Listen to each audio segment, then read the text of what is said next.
প্রতিবার আমি কমপক্ষে মরি। আমি আপনি প্রত্যেকদিন কমপক্ষে একবার মরি, কেউ 2 বার মরে, সময় বলে 3 বারও মরে। কাজ কোন জায়গায় কম সময় আছে তারা 2-3 বারও মরে। মরা মানে ঘুম, মরা মানে, কারণ ঘুমের সময় দোয়া পড়ছেন কি জানেন? বলেন আল্লাহুম্মা বিসমিকা আমুতু ওয়া আহইয়া। তরজমা জানেন? আল্লাহ তোমারই নামে মরিতেছি, আবার তোমার নামে উঠবো।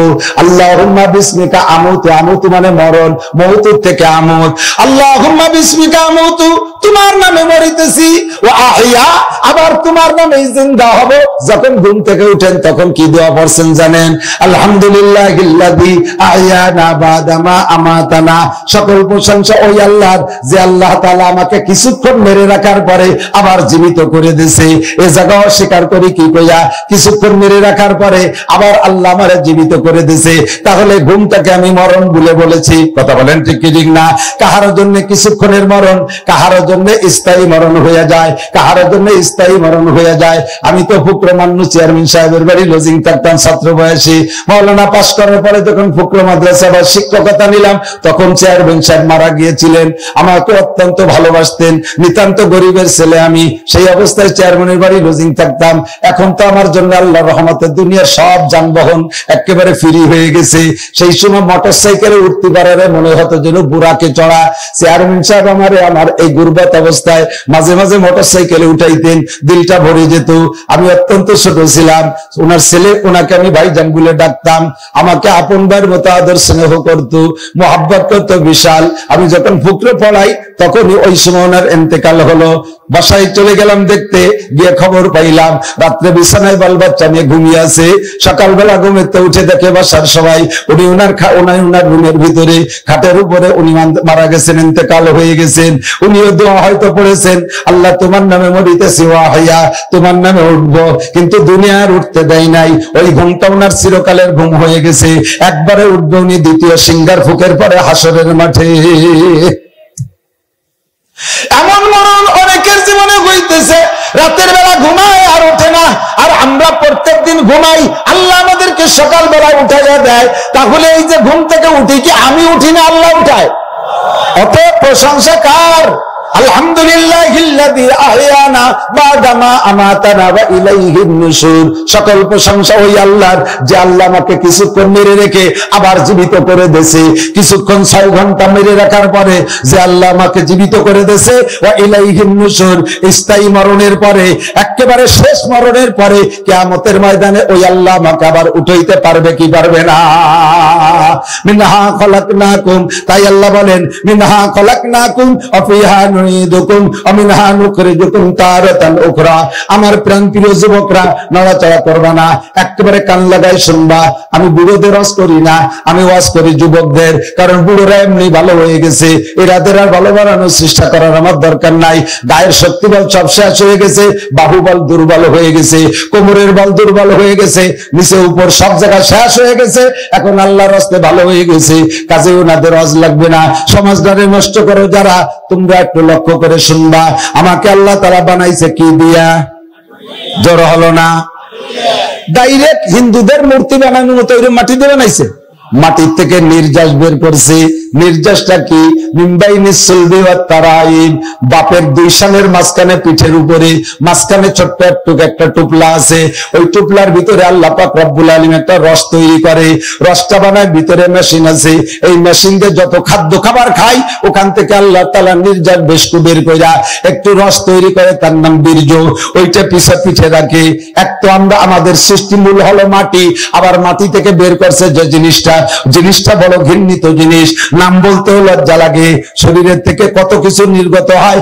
1-1.5 কেজি 2 কেজি পায়খানা করে, তবু অজুর বেশি ফরজ হয় না, অজুর বেশি ছোটে না, গোসল ফরজ হয় না।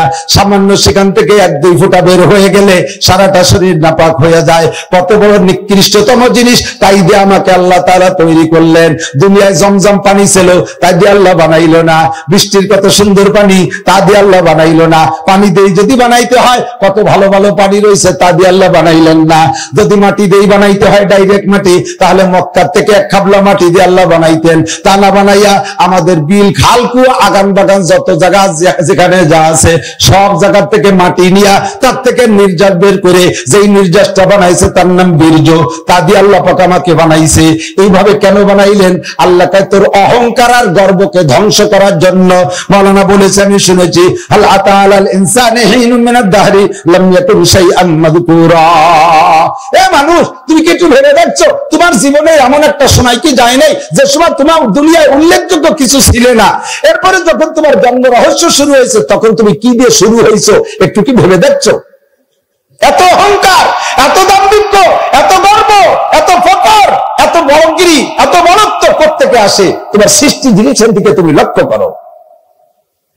তুমি এমন নাপাক, তুমি এমন নাপাক পদার্থ যে তোমার বাপের দেহ থেকে বেড়ে যাওয়ার সাথে সাথে তোমার বাপের চুলের আঘাত থেকে পায়ের তালু পর্যন্ত নাপাক করে দিছে, গোসল না করানো পর্যন্ত পাক হইতে পারে না। তুমি এমন নিকৃষ্ট জিনিস বানাইছে তোমার মাটি থেকে, এইগুলো থেকে বের করিয়া। মাটি দিয়ে না বানাইয়া মানুষ এত দামি, আল্লাহ তাআলা তো স্বর্ণ দিয়ে বানালে বানাতে পারতেন, রূপো দিয়ে বানালে বানাতে পারতেন, পারতেন কিনা কতক্ষণ? আল্লাহর কাছে সোনার উপর অভাব আছে? আছে, অভাব আছে? আল্লাহ তাআলা সমস্ত মানুষকে সোনার উপর দিয়ে বানাইতে পারতেন, না বানাইয়া এই মাটি দিয়ে বানাইলেন কেন? আল্লাহ তাই মাটির দুইটা গুণ আছে আমার বড় ভালো লাগে, যাতে তোর মধ্যে ওই দুইটা গুণ এসে যায়, এই জন্য তুই আমার কাছে প্রিয় হবি, এই উদ্দেশ্যে তোরে মাটি দিয়ে বানাইলাম। অন্য কোন পদার্থের ভিতরে এই গুণ দুইটা নাই, একমাত্র মাটির মধ্যে আছে। তোরে মাটি দিয়ে বানাইছে যাতে ওই গুণ বৈশিষ্ট্য দুইটা তোর মধ্যেও পাওয়া যায়। এক নম্বর বৈশিষ্ট্য হলো মাটির মধ্যে ধৈর্য আছে, মাটির মধ্যে ধৈর্য আছে। মাটি জীবন ভরে পায়ের নিচে থাকে, লক্ষ লক্ষ মন তার উপরে আমরা চড়াই দেই, মুহূর্তের মধ্যে কাইটা পুকুর বানাই ফেলি, আবার 20 বছর পুকুর ব্যবহার করার পরে ওইটারে বন্ধ করে তারপর 50 তলা দালান উঠাই দেই। কোনদিন আমার অতিথি সুসেরা করলো না, কোনদিন কোপ দেওয়ার সময় করলো না। মিয়া একটা কোপ খাইয়ে দেখছো কিরম চাই? এই যে কুবাই কুবাইয়া বলো হুইর বানাও, কেউ বন উমন পাও না, না কইছে কোনদিন? আবার 20-50 বছর পুকুর ব্যবহার করার পরে রেজার যে ভরাট করে দে 50 তলা দালান উঠাই দে। মাটিতে কোনদিন কইছে মিয়া তুমি 2 মন গতি পারো না, এত বড় দালান আমার ঘরে উঠে দাও কে?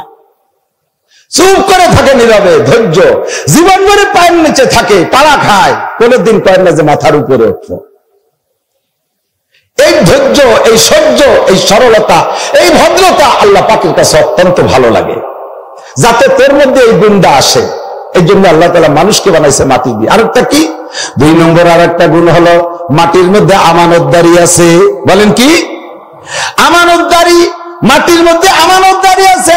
মাটিরে একটু দিলে এত দেয়, 1 কেজি পাটের বীজ দেয় মাটিরে, মাটি আমারে 20 মন পাট দেয়। 1 কেজি পেঁয়াজের বীজ দেয় মাটিরে, সে আমারে 20 মন পেঁয়াজ দেয়। 1 মন ধান দেয় মাটিরে, সে আমারে 100 মন ধান দেয়। একটা আমের আটি দেই, 100 বছর আমারে গাছ দিয়ে তার ভিতরে আম দেয়। একটা কাঁঠালের আটি দেই, একটা গাছ দেয়, 100 বছর পর্যন্ত আমারে কাঁঠাল দেয়। একটু মেডিসিন দিছি মাটির ভিতরে, লক্ষ লক্ষ মন তেল বানাইয়া মানুষরা উপহার দিচ্ছে। মাটি তার পেটের মধ্যে রাইখা এইগুলোকে দৈনন্দিন রোজানা রোজ বাড়াইতে থাকে। দেখেন কি পরিমাণ তেল বিশ্বে জ্বালানি তেল ব্যবহার করা হয়। এগুলোকে আকাশ থেকে আসে না, মাটির তলে কোন জায়গায়? মাটির নিচের থেকে আসে, ঠিক না?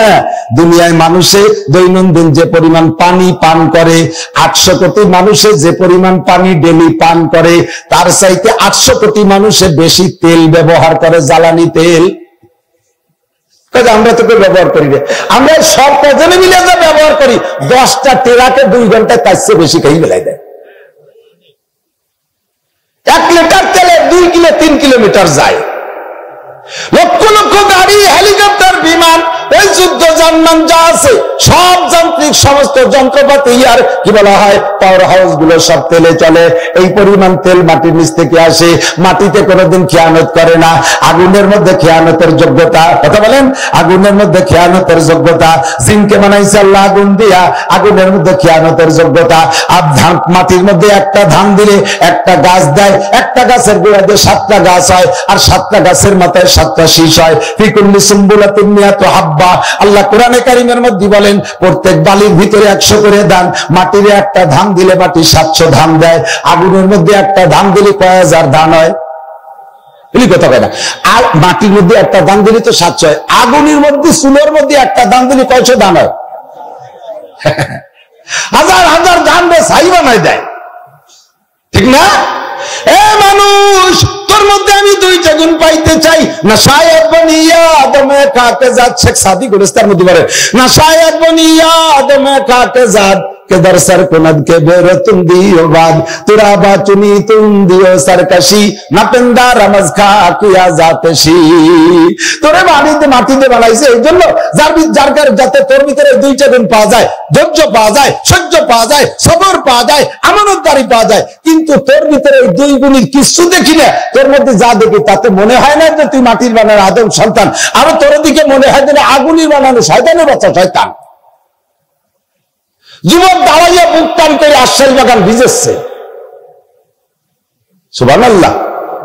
এই আশ্বাস বাগান ভিজেনি পোলাপান আছে না, তাও একা একা না, জামাতে 5 জন দাঁড়াইয়া, নামাজ জামাতে পড়ে না, পেশাব করতেছে দাঁড়াইয়া।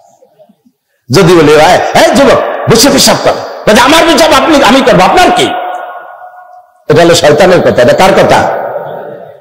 তোর ভিতরে ধমক দিলে নম্রতা পাওয়া দরকার ছিল, সেই নম্রতা নাই, ভদ্রতা নাই, গাল ফুলাই বেড়ে। আব্বায় ধমক দিলে আব্বারে 3 ধমক দেয়, মেয়েকে মায়ে ধমক দিলি মারে 3 ধমক দেয়, মুরব্বীরা মক্কেসকে ধমক দিলে 3 ধমক দেয়, উস্তাদরা ছাত্রদের গায়ে পিটেন দিলে অ্যাকশনে যায়। আল্লাহু আকবার। আমার মুরব্বীরা সাক্ষী দেন, আপনারা যখন ছোটবেলায় প্রাইমারিতে পড়তেন, প্রাইমারির স্যাররে আজরাইলের মতো ভয় পাতেন নাকি পান, ঠিক না? সেই আমলে বাড়ি এসে পোলা পান্ডা অন্যায় করলে মা বাপে কন্ট্রোল করতে না পারলে স্যাররে বলে দেব, যদি বলতো যে সেকেন্ড স্যাররে বলে দেব, তাহলে আর ওর পেশাব হয়ে যেত ভয়তে, ঠিক না? আর স্যারে যদি বলতো বাড়ি যা কে কে করছি সব শুনছি, ভয়তে আত্মা কালায় যেত। এরকম ছিল স্যার। একটা পিটেন 2-5টা পিটেন দিলে পিটেনটা দেশে কোন জায়গায়, বাড়ি আসার আগে ডলিয়ে ঘুষে বসিয়ে সমান করে আসতাম, যাতে বাড়ি পিঠির দাগ, পিটেনের দাগ বাড়ি গেলে মা বাপে না দেখে। তাহলে বলবে যে তুই কি অন্যায় করছিস, স্যার তোরে মারছে, বাড়ি গেলে আবার মাইর খাতি হতো। এইরকম ছিল ভয়। মুরব্বীরা কন একটা কথা, ঠিক না? এখন সব পাল্টে গেছে। আর স্যার ওরা স্কুলে হয়ে গেছে ম্যাডাম, সুবহানাল্লাহ। ম্যাডামে দেখবে বিটিকে কতটুক ভয় পায় মানসি, বাপরে যে পরিমাণ ভয় পায়, মারে সে পরিমাণ পায়। একটা ছেলে, আমি তো এত মিশুক মানুষ, ছেলেবেলেদের সাথে মিশি চলি, আমার ছেলেদের সাথে খুব আমি ফ্রি থাকার চেষ্টা করি, তারপরে একটা ছেলে আমার কাছ থেকে টাকা চাতি সাহস পায় না। ওদের স্পিকার হলো মার মাধ্যমে টাকা চায়। তো মাকে যতটা স্বাভাবিক মনে করে, বাপরে অতটা স্বাভাবিক মনে করে না, বাপরে ভয়ই পায়, ঠিক না? আল্লাহু আকবার। স্যাররা, মহিলা যদি হয় স্যার, তার কাছে ছাত্ররা কতটুকু শাসিত হতে পারে।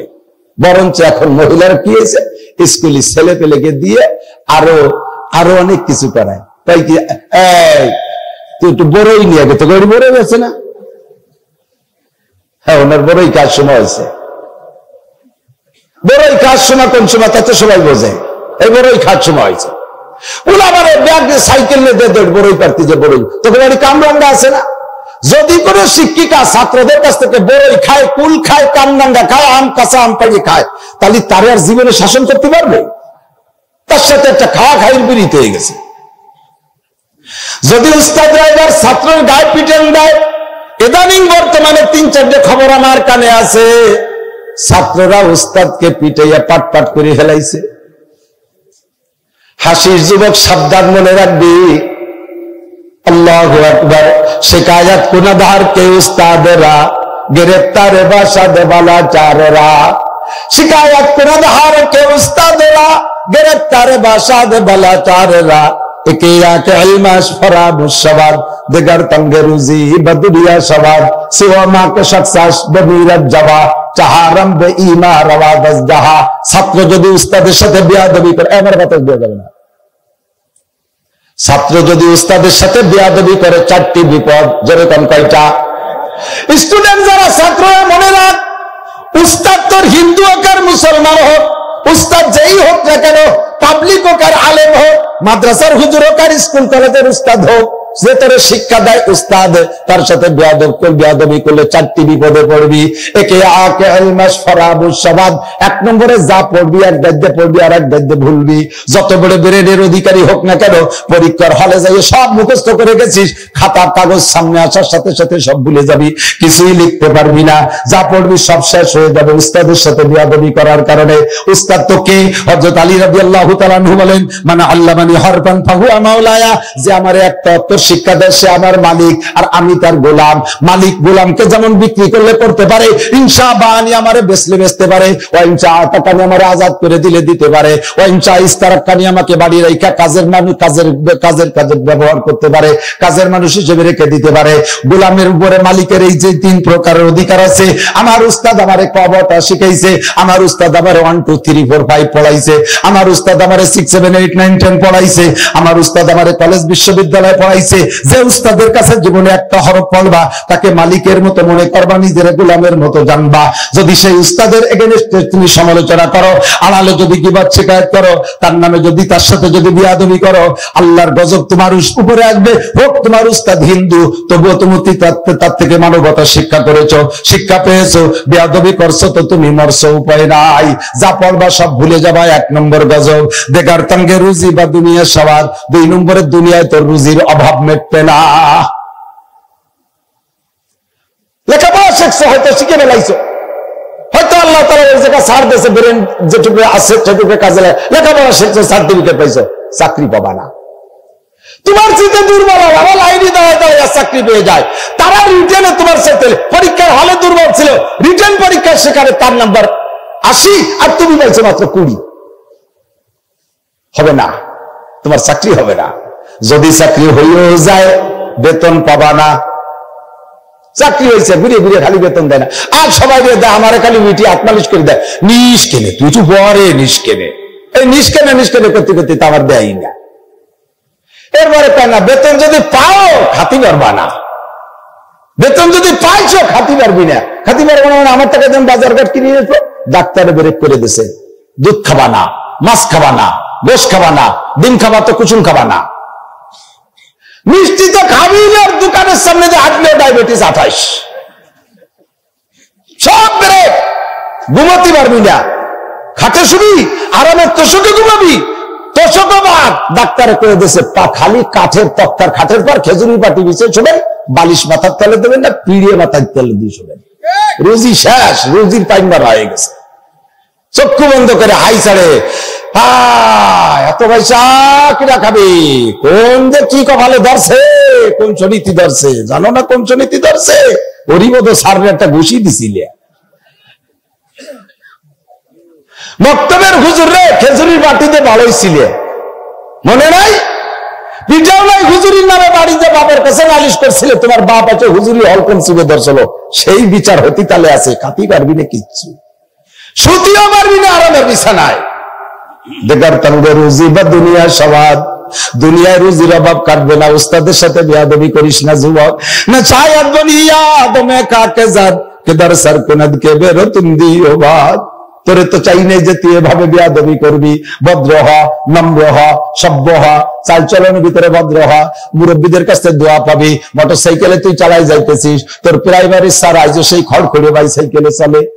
30 বছর আগে স্যারের কাছে পড়ছে, সেই সাইকেল স্যার সাইকেলের জোড়া তালি দিতি তার আসল কিছু নাই, সব পাল্টাইছে। লাস্টে তল্লাবাস পাইয়ে মাঠঘাট বানাইছে। এই সাইকেল রাস্তায় দিয়ে চালাতে গেলে স্যারের বেল দিয়ে লাগে না, শব্দ শুনে নসিমনে নিচে যে দাঁড়ায়।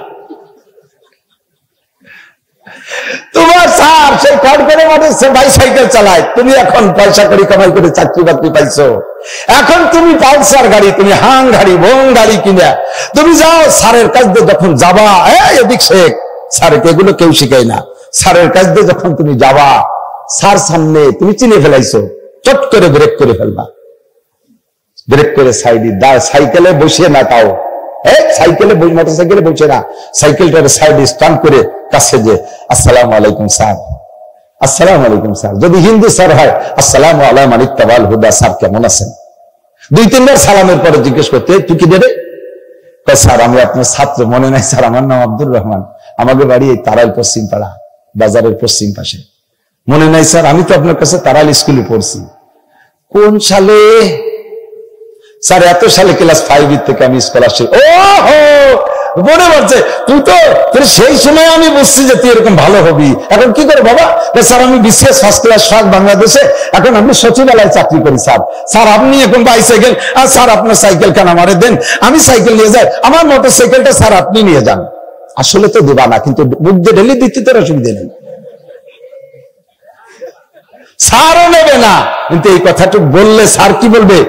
ভগবান যদি হিন্দু হয় ওই জায়গায় যায়, ভগবান ভগবান তুমি আরে দুনিয়ায় সবচেয়ে বড় বানায় দাও। মুসলমান হলি বলবে আল্লাহ। এ তোর আব্বার নাম যেন কি? স্যার আমার আব্বার নাম আব্দুর রহিম। তোর দাদার নাম আব্দুল খালেক। ও মনে পড়ছে, তোর আব্বার আমার, তোর দাদা আর আমার আব্বা পীড়িত ছিল, সেই থেকে দেখছি তোদের বংশটা ধরে ভদ্র। দেখছো তোমার এতটুকু কথায় পুরো পুল ধরে তোমাকে প্রশংসা করতেছে। আমি শিখেছি মাগুরায় শত্রুদেবপুর একটা জায়গা আছে, বাজার, বড় বাজার, আমাদের রামদের বাজারের মতো। ওই বাজারে মাহফিলের ভিতরে বহুত হিন্দু। বয়ানের শেষে একজন হিন্দু ভদ্রলোক, ওলাকান্দির সময় ছিল মাহফিল, আমার মনে আছে, প্রথম দিন, ওলাকান্দির প্রথম দিন, ওই হিন্দু আমার বয়ানের পরে নামিয়া, আমি নামার পরে পিছনে আমি হুড় করে এবার পার সিজদায় পড়ে গেছে। ভগবান ভগবান ভগবান তোমার পায়ে পড়ি, আমার বাবা নাসিরের দেবতা বানায় দাও। আমার দেবতা বানানোর দোয়া বাবা, আমি শুনেছি তুমি ভালো কথা বলে থাকো, আমি এর জন্য আমি ওলাকান্দি যাই নাই, আমি আগামীকাল ওলাকান্দি যাব। আমি জীবনে ওলাকান্দি মিস করি না, শুধু তোমার বয়ান শুনবো বলে আমি প্রথম দিন যাই নাই। আজকে তোমার বয়ান আমার দিলটা ভরে গেছে বাবা, আমি ভগবানের কাছে দোয়া করছি তুমি দেবতা হয়ে যাবা, তার ফান্ডে যা আছে সেই দোয়া আমার দেশে তোমার এরকম দোয়া দেবে। হিন্দু সার হলেও এর দেবতা বানানোর মানে দেবতা বানানো না, তার মানে তোমাকে বড় মানুষ দোয়া করছে। কথা বল না কেন? পাকিস্তানের প্রেসিডেন্ট আইয়ুব খান যখন বাংলাদেশে আসছে, আপনারা গল্প জানেন, আমি মাঝে মাঝে একটু কইয়া শুনি। এক বুড়ি ওই পাকিস্তানের আইয়ুব খানের ভক্ত, জম্মের ভক্ত। এখন ওই আইয়ুব খানের বিশাল মিটিং, বড় মঞ্চ, ওনার কাছে এমপি মন্ত্রীরা ছাড়া কে স্টেজে উঠতে পারে নাকি?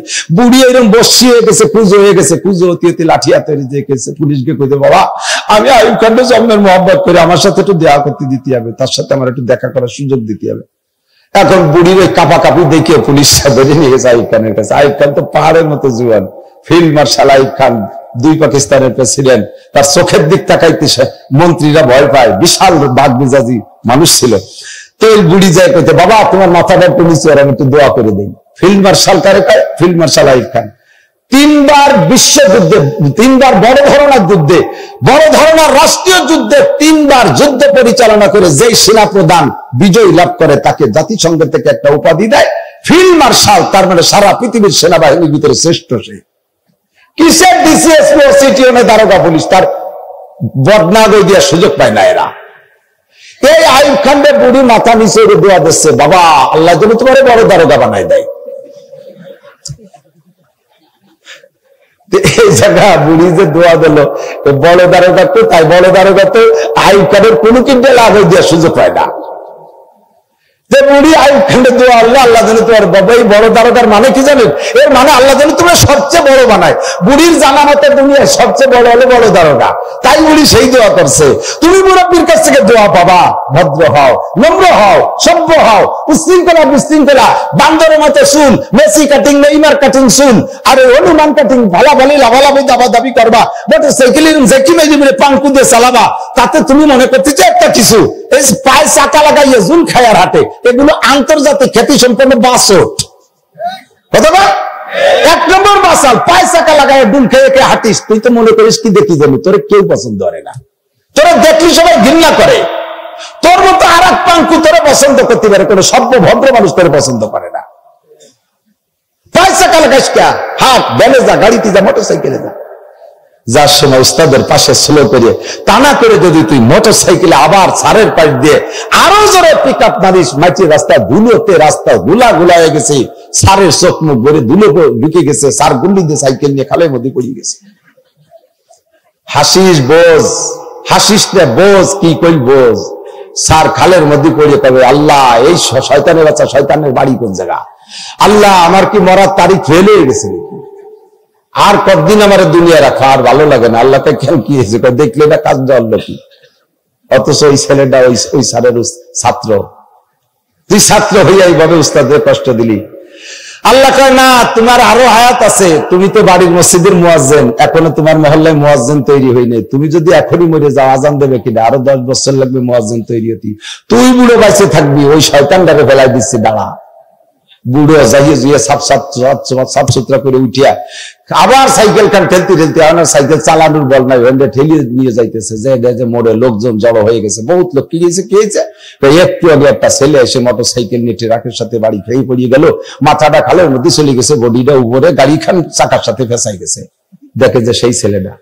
আল্লাহ, তুমি দোয়া এত তাড়াতাড়ি কবুল করে, তো আমি জানতাম না, তাহলে তো কইতাম না এই কথাটা, তাহলে আমি বলতাম না। আল্লাহ কয় না, আল্লাহু আকবার। একে চশমে জাদান গা ফেলা যা শাহনাবাসী, শায়াদ কেনে গা কোনা দাগা হানাবাসী, শায়াদ কেনে গা কোনা দাগা হানাবাসী। কোন সময় কার মুখ দিয়ে কোন কথা বেরোয় যায়। আল্লাহ পাক দোয়া কবুল করার সময় যে খাতা নিয়ে বসে, ওই সময় যদি তোমার উস্তাদ হাই ছাড়ে আর তোমার বিপক্ষে বলে, তাও যেমন কবুল হয়। তোমার উস্তাদ যদি তোমার পক্ষে দোয়া করে, দোয়াটা ওই রকম কবুল হইয়া যায়। না শায়দ বনি আদম কা কে জাদ কে দরসর কুনদ কে বেরতুন দিওবাদ। উস্তাদের সাথে বেয়াদবি করলে 1 নম্বরে যা পড়বি সব ভুলবি। আলেম হইলে কোরআন হাদিস যা পড়বি কিচ্ছু মনে থাকবে না। জেনারেল পড়লে যা পড়বি মনে থাকবে না। 2 নম্বরে রুজির অভাব মিটবে না। যত কামাই করিস খাইতে পারবি না, যত কামাই করিস আরামের বিছানায় ঘুমাইতে পারবি না। আল্লাহ ঘুমও হারাম করে দেবে। ফজরের সময় উঠে দেখি দলে দলে মানুষ কেন যেন উড়াকান্দি যাচ্ছে। কি ব্যাপার, কি হয়েছে? ডায়াবেটিস দাবলাচ্ছে, ডায়াবেটিস দাবলা।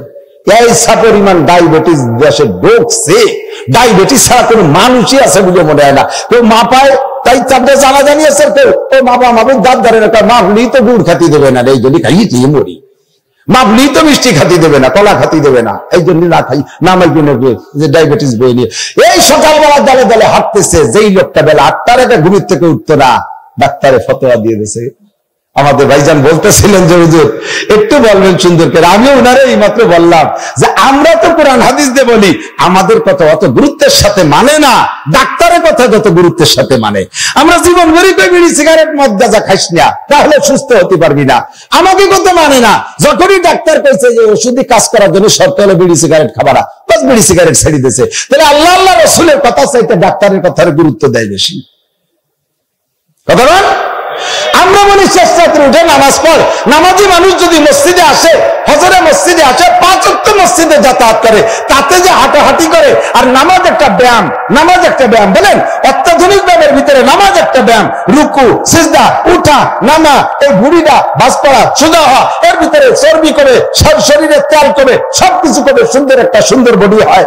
আজে বাজে করে রোগ ঢোকে না। 5 ওয়াক্ত নিয়মিত মসজিদে এসে নামাজ কালাম পড়লে এই সমস্যাটা হতো না। এতদিন পর্যন্ত নামাজ ভালো লাগে না। ফজরের মুয়াজ্জিন চতুর্দিক দিয়ে যখন মুহুর্মুহ আজান দেয়, সেই সময় দাতালের গোষ্ঠী রাগে ফলে আর ফটফট করে। রাত 3টের সময় গাঁজা খাইয়ে এসে শুইছি, এই মৌলবীকে জ্বালে নামাজ ঘুমানোর কায়দা নাই।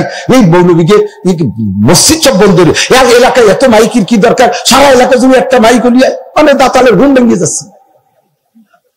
খালি অস্থির। দেখেন না, বাংলাদেশের বড় এক পণ্ডিত, বাংলাদেশের সারা পৃথিবীর কাছে পরিচিত চলেছে পণ্ডিত, নাম কব না।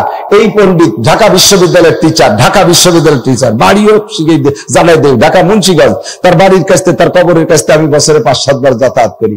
2-3 বার তার কবরের কাছে কনসার্ট শুরু দেই। ল্যাংটা সেমলিরা, তার ভক্তবিন্দু যা ছিল, সেমলা সেমলিরা যাইয়া কনসার্ট করতেছে, গান গাই। বছরে 2-3 বার এইভাবে কবরে শুয়ে সেই সালে সব পাতি তালে আছে। এই কনসার্ট, গান বাজনা, ডোল ডগলের বাড়ি চলে। ওর জীবদ্দশায় যা চাহিদা ছিল, মরার পরেও তাই পাইছে। ও কয়, মুয়াজ্জিনের ফজরের আজান আমার কানে বেশ্যার আওয়াজের মতো লাগে। নাউজুবিল্লাহর আওয়াজ ভালো হয়নি। আর একবার, আপনার কাছে কি বেশ্যার আওয়াজের মতো লাগে না আলাদা রকম মজা লাগে? অন্যান্য আজানের চাইতে বিশেষ করে ফজরের আজানটা একের নীরব নিস্তব্ধ বাতাসের সাথে, হিমেল বাতাসের সাথে কানে চলে আসে, আলাদা একটা মজা লাগে। আসসালাতু খায়রুম মিনান নাওম।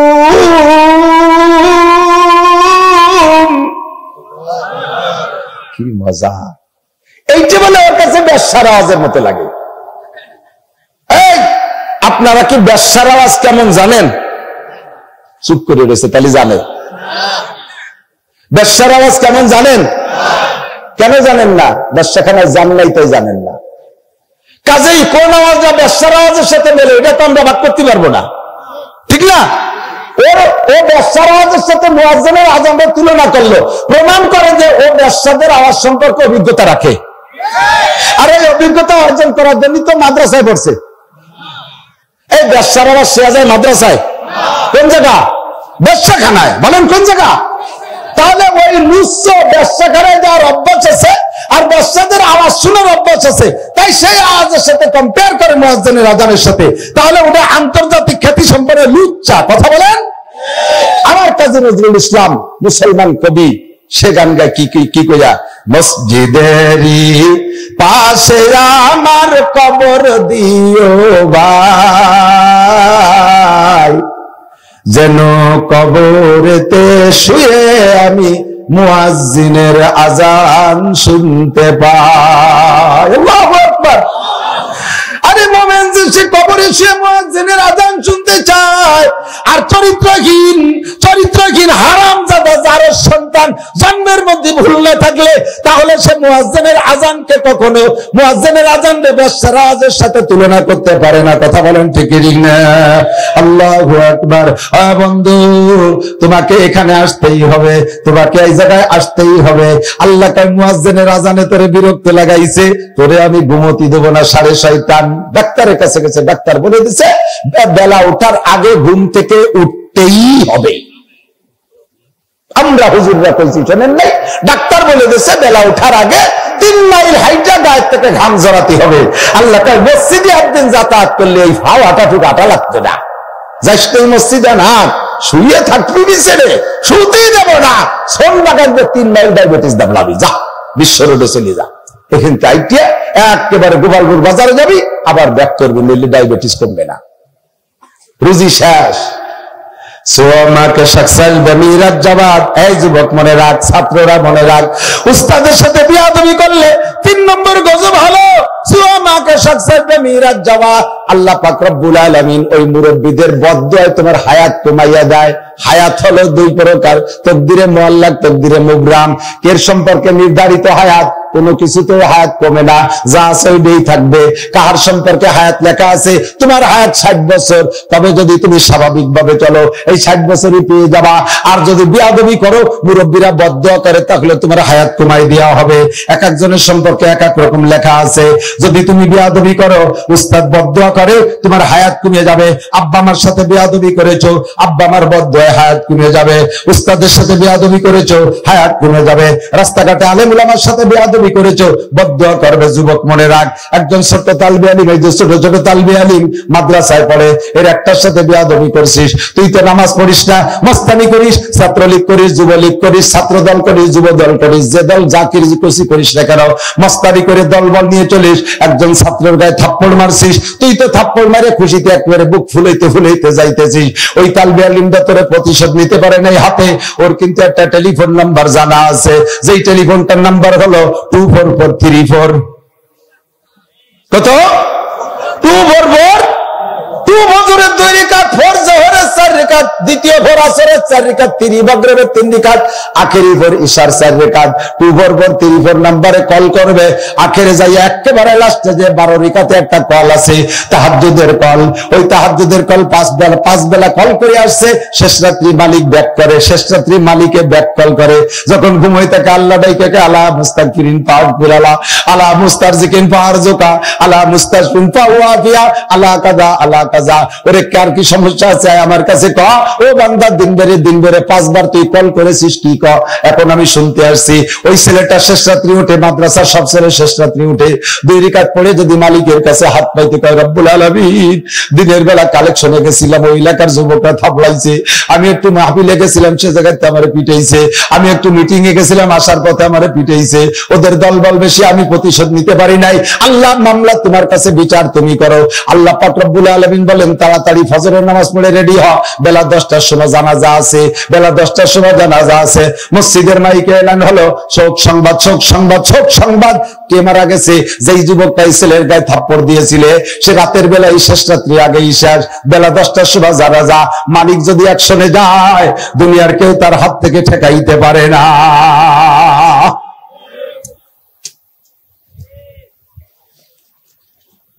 সাবধান, দোয়া করি আল্লাহ, যে আল্লাহ তুমি এমন অ্যাকশনে যাইতে পারো। তুমি নমরুদরে এমন ভাবে ধ্বংস করেছো, ফিরাউনরে এমন ভাবে ধ্বংস করেছো, কারুনরে এমন ভাবে ধ্বংস করেছো, সাদ্দাতরে তার জান্নাতের গেটে তুমি ধ্বংস করেছো। রব্বুল আলামিনের ক্ষমতা তোমার আছে, আমার বিশ্বাস আছে। জোরে বলেন আছে, আরো জোরে আছে। তোমার ক্ষমতা একটু নেতানিয়াহু আর জো বাইডেনের উপরে একটু দেখাইয়া দাও। জোরে বলেন আমিন। ইসরায়েলের প্রেসিডেন্ট, আমেরিকার প্রেসিডেন্টের উপরে আল্লাহ তোমার এই ক্ষমতা তুমি দেখাইয়া দাও। জোরে বলেন আমিন। যুবক সাবধান, শিকায়ত করে হার কে উস্তাদরা, গ্রেফতারে বা সাতবালা চারেরা, একে আকা ইলমাস ফরামুস সবাদ, দেখার তঙ্গে রুজি বা দুনিয়া সবাদ, সুয়ামাকে শখসার বেমিরাজ যাবা, যৌবন কালে মারা যাবে, হায়াত শেষ, হায়াত কুমায় দেবে আল্লাহ, চাহারম বে ইমা রবা দাস জাহা। উস্তাদের সাথে বেয়াদবি করলে 4th নম্বর গজব, উস্তাদের সাথে বেয়াদবি করলে 4th নম্বর গজব হলো মরণের সময় কলেমা নসিব হবে না। শুধু যুবককে কই, এ দোষ যুবতী গে আছে না নাই, মাইয়ে গে আছে না নাই? বিশেষ করে নতুন বউ যারা, এ যে কি এক বালা হয়ে দাঁড়াইছে তা আল্লাহ জানে। শ্বশুর শাশুড়ির মুখী মতো ভাতই দিতে রাজি না। সুবহানাল্লাহ। এই বালা মুসিবত আছে না নাই? সাথে খালি বউকে দোষ না, শাশুড়িকেও দোষ আছে। নিজের মাইয়ের বাড়িতে বস্তা ভরে দেবে, পরের মেয়েদের মতো তার কোনো সুখ শান্তি দেখতে রাজি না। দোষ সবাই আছে, কথা বল না কেন? বুড়িরা পরের মেয়ের বিটার বউরে দেখতে পারবে না, আবার বিটার বউ আছে শাশুড়ি দেখতে পারবে না। কোন গজবের মধ্যে পড়ছে আল্লাহ জানে। আপনাকে বিব্রত রহিতে আসে নাই কেহ আপনি পারে, সকলের তরে সকলে মোরা, প্রত্যেকে মোরা পরের তরে। কথা বল। স্বামী স্ত্রী সুসম্পর্ক রাখবেন, প্রত্যেকের জন্য প্রত্যেকে। শাশুড়ি বিচার সুসম্পর্ক রাখবা, সবার জন্য সবাই। জামাই শ্বশুর সুসম্পর্ক রাখবা, সবার জন্য সবাই। জামাইরা খুশি হবা, জামাইরা শ্বশুরকে স্যালুট দেবা। এমন মেয়ে, আল্লাহু আকবার, এই জমানায় এমন মেয়ে পাওয়া বড় কঠিন। আমার শ্বশুর বড় বাঘ মেজাজি মানুষ বিধায় তার মেয়েটাকে সতী রাখছে। আরে সতী মেয়ে আমাকে উপহার দিয়েছে, আমাকে এত বড় নিয়ামত দিয়েছে, আমার শ্বশুরকে জীবন ভরে সম্মান করব। এই হিসেবে আবার শ্বশুর জামাই বেছে করবা। আমার মেয়েটার বয়স 39 বছর, কেউ মোটে বিয়ে করে না। এই ছেলেটা ওয়াকালে এসে বিয়ে হচ্ছে, বাবা তোরে থ্যাংক ইউ। একে অপরে যদি এভাবে লেনদেন করে তাহলে সম্পর্কের কোন অবনতি হবে? কথা বল না কেন? শাশুড়ি চিন্তা করবে আমার মেয়েগুলো তো পরের বাড়ি দিছি, আমি যদি পরের মেয়েটারে যত্ন না করি তাহলে আমার দ্বারাও বছর বুড়ির অভাব হবে না। জৈসা করনি ওইসা ভরনি, যেমন করবা তেমন পাবা। কথা বল। আবার দুইটার মধ্যে চিন্তা করবে, আরে কপাল, আমার ঘরে তো আমার বাড়িও তো ভাবিরা আসছে, আমি যদি আমার শাশুড়িরে যত্ন না করি আমার ভাবিরা আমার মারে যত্ন করবে না। একটু ভাবলেই এ শাশুড়িরে যত্ন করবে, আবার তার মাও তার ভাবিদের কাছ থেকে যত্ন পাবে। আবার শাশুড়ি একটু ভাবলে এই মেয়েটারে যত্ন করলে তার মেয়েটাও তার শ্বশুর বাড়ি শান্তিতে থাকবে। একে অপরের জন্য সবকিছু। একা একা কেউ দুনিয়া চলতে পারবে? হ্যাঁ, খালি আমার ভারী আছি, আমার এত বড় দামি ছেলের ঘরে আছি, তুই আমার সেভাবে আত্মা ধোয়ায় পানি খাওয়াবি? এত অহংকার জানলি তো কোষকের সাথে পিরিত হয় না। সবাই লাগে, সবাই লাগে। ইস্টাবলিশ বলতে কেউ আছে নাকি? বোঝেন না? ইস্টাবলিশ শব্দটা মানুষের ব্যবহার করা কুফরি গুনাহ। যে বলবে যে আমি ইস্টাবলিশ, ওই লোকটা কাফের। আপনিও যদি কোনো মানুষকে বলেন যে আপনি এস্টাবলিশ, তাহলে আপনিও কাফের। দুনিয়ার কোনো মানুষ এস্টাবলিশ হতে পারে না। এস্টাবলিশ মানে স্বয়ং সম্পূর্ণ। বুঝেন? বলেন এস্টাবলিশ মানে এই স্বয়ং সম্পূর্ণ বলেন, কিন্তু এর তর্জমা ব্যাখ্যা করছেন কি? স্বয়ং সম্পূর্ণের মানে হলো আমি কাহারও কাছে ঠেকানা। এরকম কোন মানুষ হয়? প্রেসিডেন্ট, বাংলাদেশের প্রেসিডেন্ট, সে সবচাইতে বড় শ্রেষ্ঠ মানুষটা না বাংলাদেশের? সে তো দুনিয়ার মানুষের কাছে ঠেকা। তার নিজের জুতো জোড়ায় কি নিজে কালি উঠতে পারে? মুসি যেতে কালি লাগবে, তাহলে মুসির কাছে ঠেকা। প্রেসিডেন্টের পায়খানা যদি ময়লায় ভরে যায়, তাকে নিজে বালতিতে সাফ করতে পারবে? সাফ করে দেবে কিরা? সুইপার, তাহলে উনি সুইপারের কাছে ঠেকা। কি এত নিচু মানের মানুষের কাছে তুমি ঠেকা, তার আবার এস্টাবলিশ আসছে কোন জায়গাতে? শিল্পপতি কর্মচারীকে কাছে ঠেকা, সমস্ত কর্মচারী স্ট্রাইক করলে কলকারখানা শেষ। আপনাকে বিব্রত রহিতে আসে নাই কেউ অবনী করে, সকলের করে সকলই মোরা, প্রত্যেকে মোরা পরের তরে, ঠিক কি ঠিক না? ছাত্র আমার উস্তাদ, ছাত্র উস্তাদ যারা আছি আমরা ছেলেদেরকে নিজের সন্তানের মতো স্নেহ করব। ওরা যদি স্কুলে না আসতো তাহলে আমার চাকরিতে রাখবে সরকার, কাজে তাদেরকে একটু তেলায় তুলে তো রাখতেই হবে, বুঝে শুনে। আবার তোরা মনে করবি যে আমার উস্তাদ যদি না পড়াইতো, আমার আব্বা তো আন্তর্জাতিক খ্যাতি সম্পন্ন মূর্খ, কবটা কিছু জানে না, তাহলে আমি এই বিয়ে বাস করবো কি রে? কাজে আমার আব্বার চাইতে আমার উস্তাদ সম্মান পাবে বেশি। এদিক থেকে চট্টগ্রাম জাহাজ বানায়, বিরাট বিরাট জাহাজ, আমি তো যাই মাঝে মাঝে, মুন্সিগঞ্জে আছে বড় বড় জাহাজ বানায়, ডকে জাহাজ বানায়, খুলনায় বানায়। এই জাহাজ ডকে উপরে বানানো হয়েছে, জাহাজটা পানিতে নামতে হবে না? জাহাজের মাতুব্বাড়ি কোন জায়গায়? পানিতে না মাটিতে? পানিতে। তো পানিতে না নামা পর্যন্ত আর জাহাজের তো কোনো কার্যক্রম নাই, তো বানানো হয়ে গেছে ডকে, এখন নামবে কিভাবে?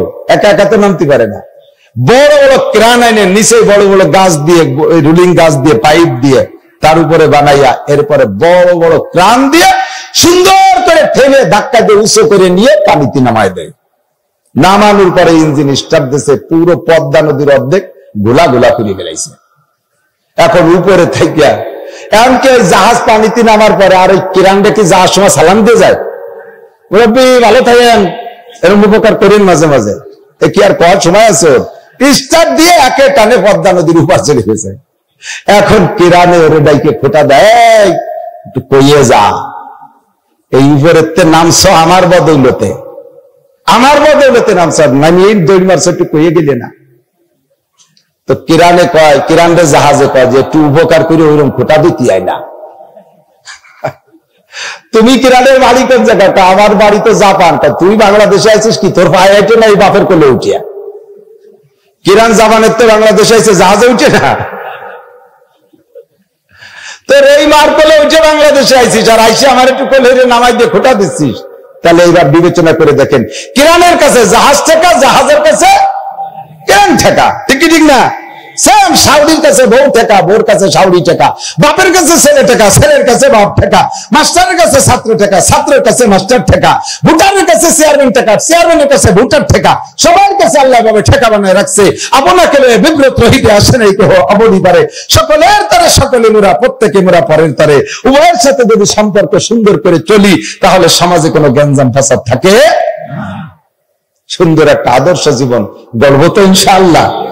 তাহলে যে চারটে কথা কইছি, স্টুডেন্ট যারা আছো তোমরা পাক্কা প্রতিজ্ঞা করো, জীবনে কোনোদিনও উস্তাদের সাথে বেয়াদবি করবা। চাল চলন, উঠা বসা, পোশাক আশাক, অনেক ছেলেরা আছে স্যাররা বলে এই পরীক্ষা দিতে দেবো না, চুল কাটা যায়, তো বাড়ি যেটা যাবো না পরীক্ষা দিতে, স্যাররা কয় তুমি পরীক্ষা দিয়ে বেড়াবে, আমি দেবো না। তো স্যার তো দিয়ে টিয়ে মাস্টার হয়েছে, তুই কি ছাতা হবি? গাদ্দারি দেখাস, বান্দর মার্কা চুল কাটিস, চুলির কোয়ালিটি কি আস্তাগফিরুল্লাহ, মেসি কাটিং, হ্যাঁ মেসি কাটিং, চলচ্চিত্রের নায়ক কাটিং, চুল কাটছে চোর কাটিং। আগে চোর ধরা বললি কেসি দেয়, 3-4 পোস্ট দিয়ে দিত, এখন 600 টাকাতে চুল কাটে, এ পাশে 3 পোস্ট, ওই পাশে 3 পোস্ট। বুঝাতে চাই যে আমি চুরি করছি, তোমরা তো জানো না, আমি নিজেই সেটা সাব্যস্ত হয়ে গেলাম, আমি চোর।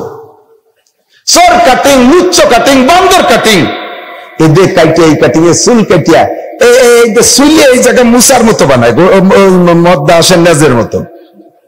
তোরে একেবারে বুঝি যে তুই বিশ্ববিখ্যাত বাসট, বাদামিয়া, উরটিয়া, আসুসা, আবাও দুয়া।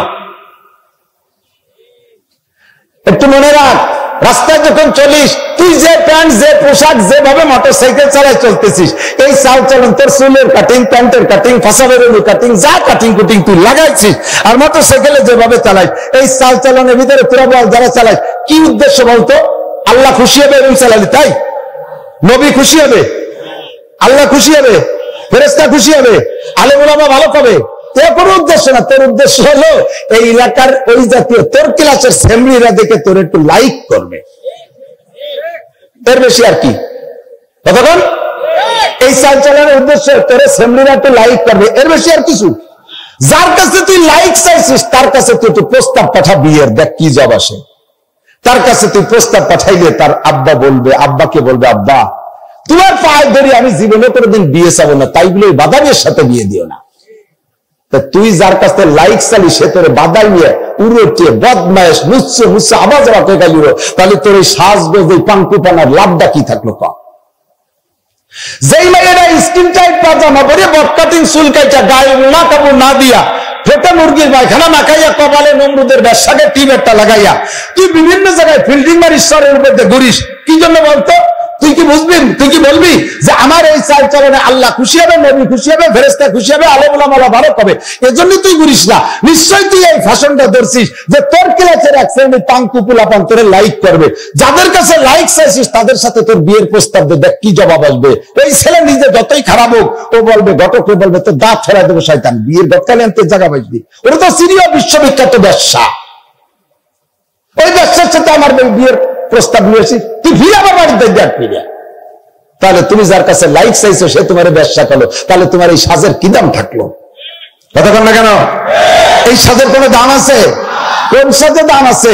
মহিলা তুমি কলেজে পড়ো, বোরকা পরে যাও, গাড়িতে একা একা যাও, তোমার গাড়িতে তোমার পাশে তোমার আপন একটা ভাই যদি যায় যাক, নইলে তুমি একেবারে আরো 2-3 জন মেয়েকে নিয়ে যাও। রাস্তায় চলার পথে নিচুমুখী হয়ে তাকাইবা, স্কুল কলেজে যতক্ষণ পড়বা বোরকা মুখ মাথা দেখে খুলবা না, চোখের উপরে চশমা রাখবা, নিচের দিক তাকায় বই পুস্তক দেখবা, কোন শিক্ষক পুরুষ শিক্ষকের দিকে চোখ তুলে তাকাইবা না, নম্রতা ভদ্রতার সাথে তুমি ক্লাস করবা। জোহরের আজান হইলে স্যারকে বলবা, স্যার আমাদের জন্য একটা নামাজ কক্ষ দেন, আমরা মহিলারা একটু নামাজ পড়বো, ওযু বানায় নামাজ পড়বা। যদিও তুমি কলেজে পড়ো, তোমার এই গুণগান এলাকায় ছড়িয়ে পড়বে, আলেমরা পর্যন্ত তোমার বিবাহ করার প্রস্তাব পাঠাবে, দেশের বড় বড় সরকারি অফিসাররা তোমার বিবাহের প্রস্তাব পাঠাবে, দেশের নামি দামি বংশীয় মানুষে তোমাকে পুত্রবধূ বানানোর জন্য প্রস্তাব পাঠাইবে। কথা বলেন ঠিক না? আর তুমি কলেজে ফিল্ডিং মেরে বেড়াবা, পাঙ্কুপানা করে বেড়াইবা। এ মহিলা তুমি জেনে নাও, দেশের শয়তানও তোরে বিয়ে করতে যাবে না। শয়তানে তবে আল্লাহ এক সিজদা না দিয়ে শয়তান হয়েছে, কিন্তু ওই যে বাড়ি আল্লাহর বাড়ি তার কায়দা নেই। গরু তিনাই তুই 1 পাও দিয়ে, আর ওরা গোলায় না তো 2 পাও দিয়ে জোড়া লাথি মারে, ওই লাফাইয়ে গোড়া বাড়ি আনলি কয়বার বেটা জোড়া লাথি কাটি কাটি শীতে পড়ে যাবো। ঠিক জোড়া লাথি গোড়ায় মারে, জোড়া লাথি গরু তিলাই তো গরুর লাথি না হলে সাইকেলু 1 পাও দিয়ে লাথি মারে বলে হলাম সাইকেল, আর গোড়ায় মারে জোড়া লাথি কয়বার বেটা লাথি চিতে পড়বি। এরপরে কান্দি বেড়াবি জীবন বেরিয়ে, তালাকও দিতে পারবি না, কারণ আইন সব দিকে দলে সোজা হয়ে যাবে, একেবারে সাপ বেরিয়ে সোজা হবার মতো। সাপরে বলে ব্যাঙ্গে পাই কি মামা তুই বিয়া কুড়াই হাঁটিস কে? তো কইলেই সাপে ব্যাঙ্গে দিয়েছে দাবর, শয়তানে বেটা শয়তান, আমি বিয়া কুড়াই হাঁটি। ব্যাঙ্গে কৌশল করে পোলাপান জানে ডাইন ভুতি খেলতেছিল, ওই জায়গায় লাইট দেখালো রাস্তার ওই ধারে, আর সাপে তো রাগ করে ব্যাঙ্গে ধরবে বললে ওই সেই জায়গায় ধরবে। ওরা তো হাতে ডাইন রয়েছে, ডাইন ভুতিছে নাকি এখন মোবাইল এসে ডাইন ভুতি হারাই ফেলাইছে। আমাদের ছোটবেলায় যে ডাইন ভুতির একটা মজা ছিল, মনে আছে না মুরব্বীরা? তো ডাইন হাতে পাড় হইয়ে সাপরে টান টান হইলে রাস্তার পর সোজা হইলে তুই ওরা চলে গেছে। পরে ব্যাঙ্গে এসে ছুটছুড়ি দেখা, মামা সেই সোজা হলি কিন্তু মুড়ি টুরি হলি, একটু আগে সোজা হলি তো এরকম বাড়ি খাইয়ে সোজা লাগতো না। আল্লাহ হেফাজত করুক, আমিন। তাহলে আদর্শ মুসলিম পরিবার গল্প, এই যে যত সমালোচনা আলোচনা যা কিছু করতেছি, এটা হলো নষ্ট হয়ে গেছে তাদেরকে সাইজে আনার জন্য। কথা বল না কেন? নষ্ট হয়ে গেছে সাইজে আনার জন্য, কিন্তু এটা বহুত বড় কঠিন ব্যাপার। শুনতে ভালো লাগতেছে, সাথে হাসতেছেন, মাঝে কাঁদতেছেন, মাঝে যুক্তি ভালো বুঝতেছেন, কথা গ্রহণ করতেছেন, কিন্তু আমলে থাকবে না। এটা আমলে না থাকার কারণ এটা সম্ভব না। গাছটা বেকা অবস্থায় বড় হয়েছে, একটা গাছ আমি কাট করে লাগাইছেন, 30 বছর পরে এই মোটা মেহগুনি গাছ বেহা হয়ে গেছে। এখন চিন্তা হচ্ছে যে ঠেলি সুজা দিয়ে পরে এই পাশে একটা কিছু করা দরকার। সারা গ্রামে সবাই দড়ি কাছি বাঁধিয়ে চরমনের পিসাবে জালালি খতমে লাগাই দিছি, হুজুর খতম করতে থাকেন, আমরা গাছ ঠেলি সুজা উঠতেছি। সারা দেশের পীর মাশায়েখরা দোয়া করবে, খতম করবে, আর আমরা গাছ ঠেলে সুজা হবে? আমরা বেকা হয়ে যাবো, গাছ সোজা হবে না। এই যা বলতেছি সব হলো বেহা গাছ সোজা হওয়ার পরামর্শ দিচ্ছি। এটা খুব কম হবে, খুব কম হবে। তবে গোড়ার থেকে যদি সুন্দর করে উঠাইতে পারেন তাহলে হবে সুন্দর, খুব সুন্দর হবে। আমাকে নিজেকে ভাবতে হবে, আমি একটা আদর্শ মুসলিম পরিবার গড়ব, একটা আদর্শ মুসলিম পরিবার গল্প। যুবকরা সিদ্ধান্ত নাও, আব্বারা ব্যর্থ হয়ে গেছে, আমরা ব্যর্থ হব না। তাদের যুগে লেখাপড়া তো ছিল না, তারা হয়তো যে শিক্ষা দীক্ষার অভাব ছিল যার কারণে পারে নাই। এখন চতুর্দিকে শিক্ষা দীক্ষার ব্যবস্থা, মাদ্রাসা আছে, স্কুল কলেজ, কেজি, কিন্ডারগার্টেন, কত কিছু, এবং আদর্শ উস্তাদ আছে, ঘরে ঘরে গ্রামে গ্রামে মাহফিল হচ্ছে, দাওয়াতে তাবলীগের মেহনত। এই জামানায় তুমি যদি ব্যর্থ হও তাহলে খাসিরাত দুনিয়া ওয়াল আখিরা, তোমার ইহকাল পরকাল শেষ, তোমার আর ভালো হওয়ার কোনো সুযোগ থাকবে না। এখন থেকে প্রতিজ্ঞা করতে হবে। একজন মানুষের গোটা জীবন মাত্র 2-4 কথার মধ্যে শেষ করে দিতে পারছি না। বয়ানটার বলে 11টা পর্যন্ত, কাবাজি গেল 11:15। হ্যাঁ, আর একটু করবো ইনশাআল্লাহ। তো কি মহিলাদের বাদ আছে কি? আর কত লাগবে? এলো সুরসুরি চাচ্ছে ভাও কথা শুনতে জন্য। বুঝি আমি ভালো যে আদর্শ পরিবার শিখতে হবে। যা কইছি এইটুকুর বার আমল করেন, মহিলাকে ঠুক আর একদিন দাহিন, একদিন সব কয়ে গেলি ওরা ছেটে।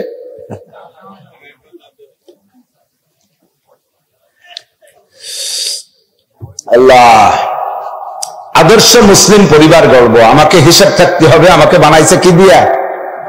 একটু কন কি দিয়া? আবার যাবেন কোন জায়গায়? 10 তলা দালানের মাথার উপরে ফিরে আসতে হবে কোন জায়গা? আল্লাহর বাচন ভঙ্গি শুনছেন কি কয়?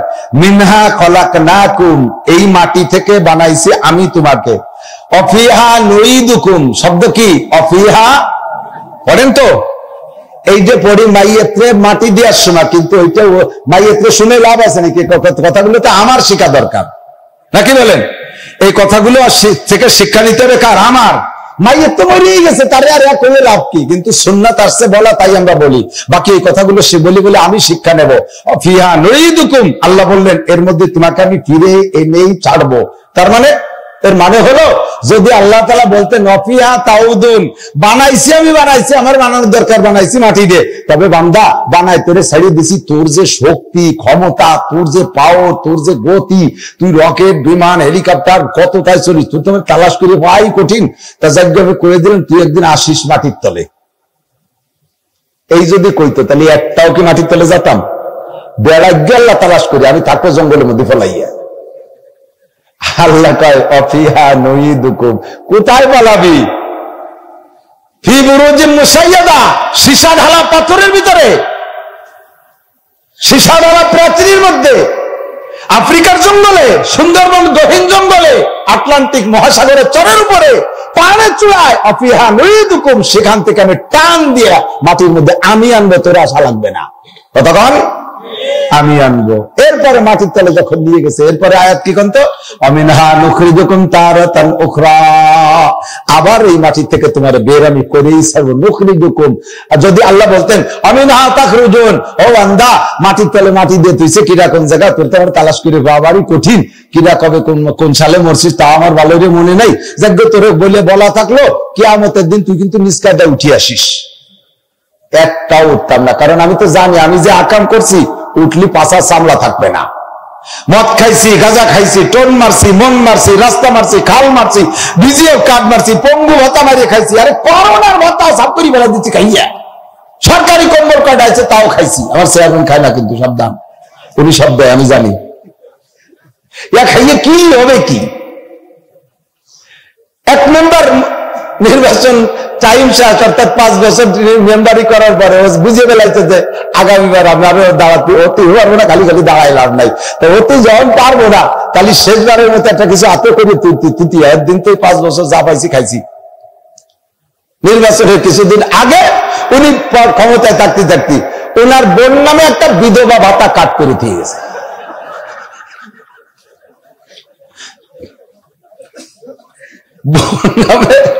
মেম্বার বাঁচিয়ে থাকতে বিধবা ভাতা কাট। আল্লাহর রহমতে এই জাতীয় মেম্বার আমাকে গোপালগঞ্জ কাশিনীর মধ্যে নাই। কথা বল না কেন?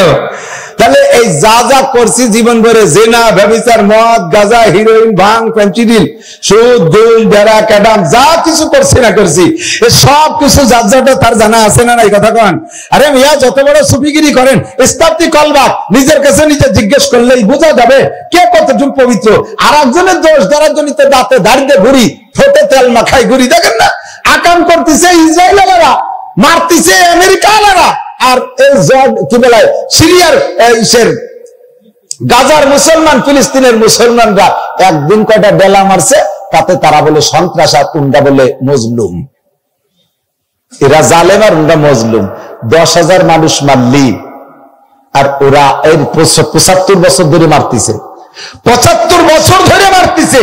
হাজার হাজার যুবক, বলা হয় যে ফিলিস্তিনি আর গাজার মুসলমানরা সন্তান জন্ম দেয় খুব বেশি, খুব বেশি, কারণ মরবে তো অনেক বেশি, মরি চুরি করে থাকতে হবে না। এই জন্যই ওরা কোন প্রযুক্তি ব্যবহার করে না। মাত্র 41 কিলোমিটার বা 12 কিলোমিটার জায়গা, এর ভিতরে 23 লক্ষ মানুষ। আমাদের কাশিয়ান থানার সমান একটুকু একটা জায়গা, এর ভিতরে 23 লক্ষ মানুষ। চিন্তা করতে পারেন তাহলে মানুষ ছাড়ার কিছু আছে? আর এই 23 লক্ষ মানুষ অবিরাম এভাবে মরতে তালে আছে, মরতে তালে আছে, মারতেই তালে আছে। 75 বছর যাবৎ, সেই 1948 সালে ইসরায়েলিকে বসাই দিয়ে গেছে, সেই থেকে মুসলমানদেরকে মারতেছে। এতদিনের মারির নাম সন্ত্রাসী মাইর না, এতদিনের মারির নাম জুলুম না। মাত্র 7ই অক্টোবর কয়টা ডেলা মারছে গাজাওয়ালারা, তাতে কয়জন মানুষ মরে গেছে? সন্ত্রাসী হামলা। সুপায় জোর আছে কইয়ে নে, সুপায় জোর আছে বলে নে। একদিন ধরা খাবে কি খাবে না?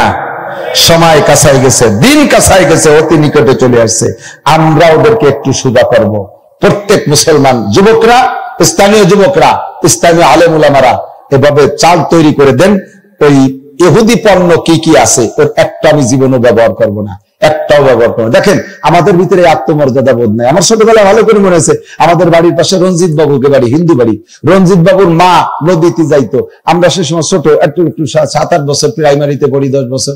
তো জানতাম যে হিন্দুকে কলস ছুঁয়ে দিলে ওই কলস মরে যায়, ওই কলস আর নেয় না, ওই কলসে পানি নেয় না, ও ভেঙে থিয়ে চলে যায়। মনে আছে না মুরব্বীরা? এরকম ছেলে কি ছিল না? তাদের ভিতরে এত বড় আত্মমর্যাদা বোধ, এত বড় গায়রাত যে মুসলমানরা হিন্দুদের কলস ছুঁয়ে দিলে কলস মরিয়ে যায়। আমরা ভাইজলেমের রঞ্জিতের মার কলস ছোঁয়ার জন্য চেষ্টা করতাম, যাইয়ে কোনো মতে ছোঁয়া দিয়ে আসলে আর ভাঙ্গে ফেলাই আমাকে গালাগালি দিত। তার মধ্যে একটা মজা হতাম আলাদা, ওর পরে গালাগালি করি, কলস তো ভাঙছে। এই শয়তানি ভাইজলেমি খানিকটা করতাম ছোটবেলায়। তো তারা আমাদের কলস ছোঁয়াটাও মেনে নিতে পারে না। কেন তাদের পণ্য আমি ব্যবহার করব? মুসলিম পণ্য যা আছে, দেখেন ইন্ডিয়ানরা স্বাবলম্বী কেন? তারা বহির্বিশ্বের কিছু ব্যবহার, নিজেদের গাড়ি, নিজেদের প্রযুক্তি দিয়ে সবকিছু তারা করে খাচ্ছে। আর আমরা সব মুনাজাত করি, বাংলাদেশ সরকার বস্তা ভরে টাকা দিয়ে তোদেরকে লেখাপড়া শিখে বানাতে পারিস তো গুলার কচিও সারা ফরমালি 2 নম্বর কি কয় মালের ভেজাল। সে ভেজাল দেয়, ভেজালের মধ্যেও ভেজাল দেয়, 1 নম্বর ভেজালও দেয় না আমাকে। বোঝেন নাই? ভেজাল খাবারে ভেজাল আসে না ইন্ডিয়াতে? এই ভেজাল দেয়, 1 নম্বর ভেজাল দেয় না, 2 নম্বর ভেজাল দেয়। তাও তাদের কাছ থেকে আমাকে খাওয়া লাগে। বানা কিছু শিক্ষা দীক্ষারে কাজে লাগা, প্রযুক্তির কাজে লাগা। আমার বাংলার জমিনে যা উৎপাদন হয় মুসলিম ফ্যাক্টরিতে, তাই দিয়ে আমরা পানাত করবো।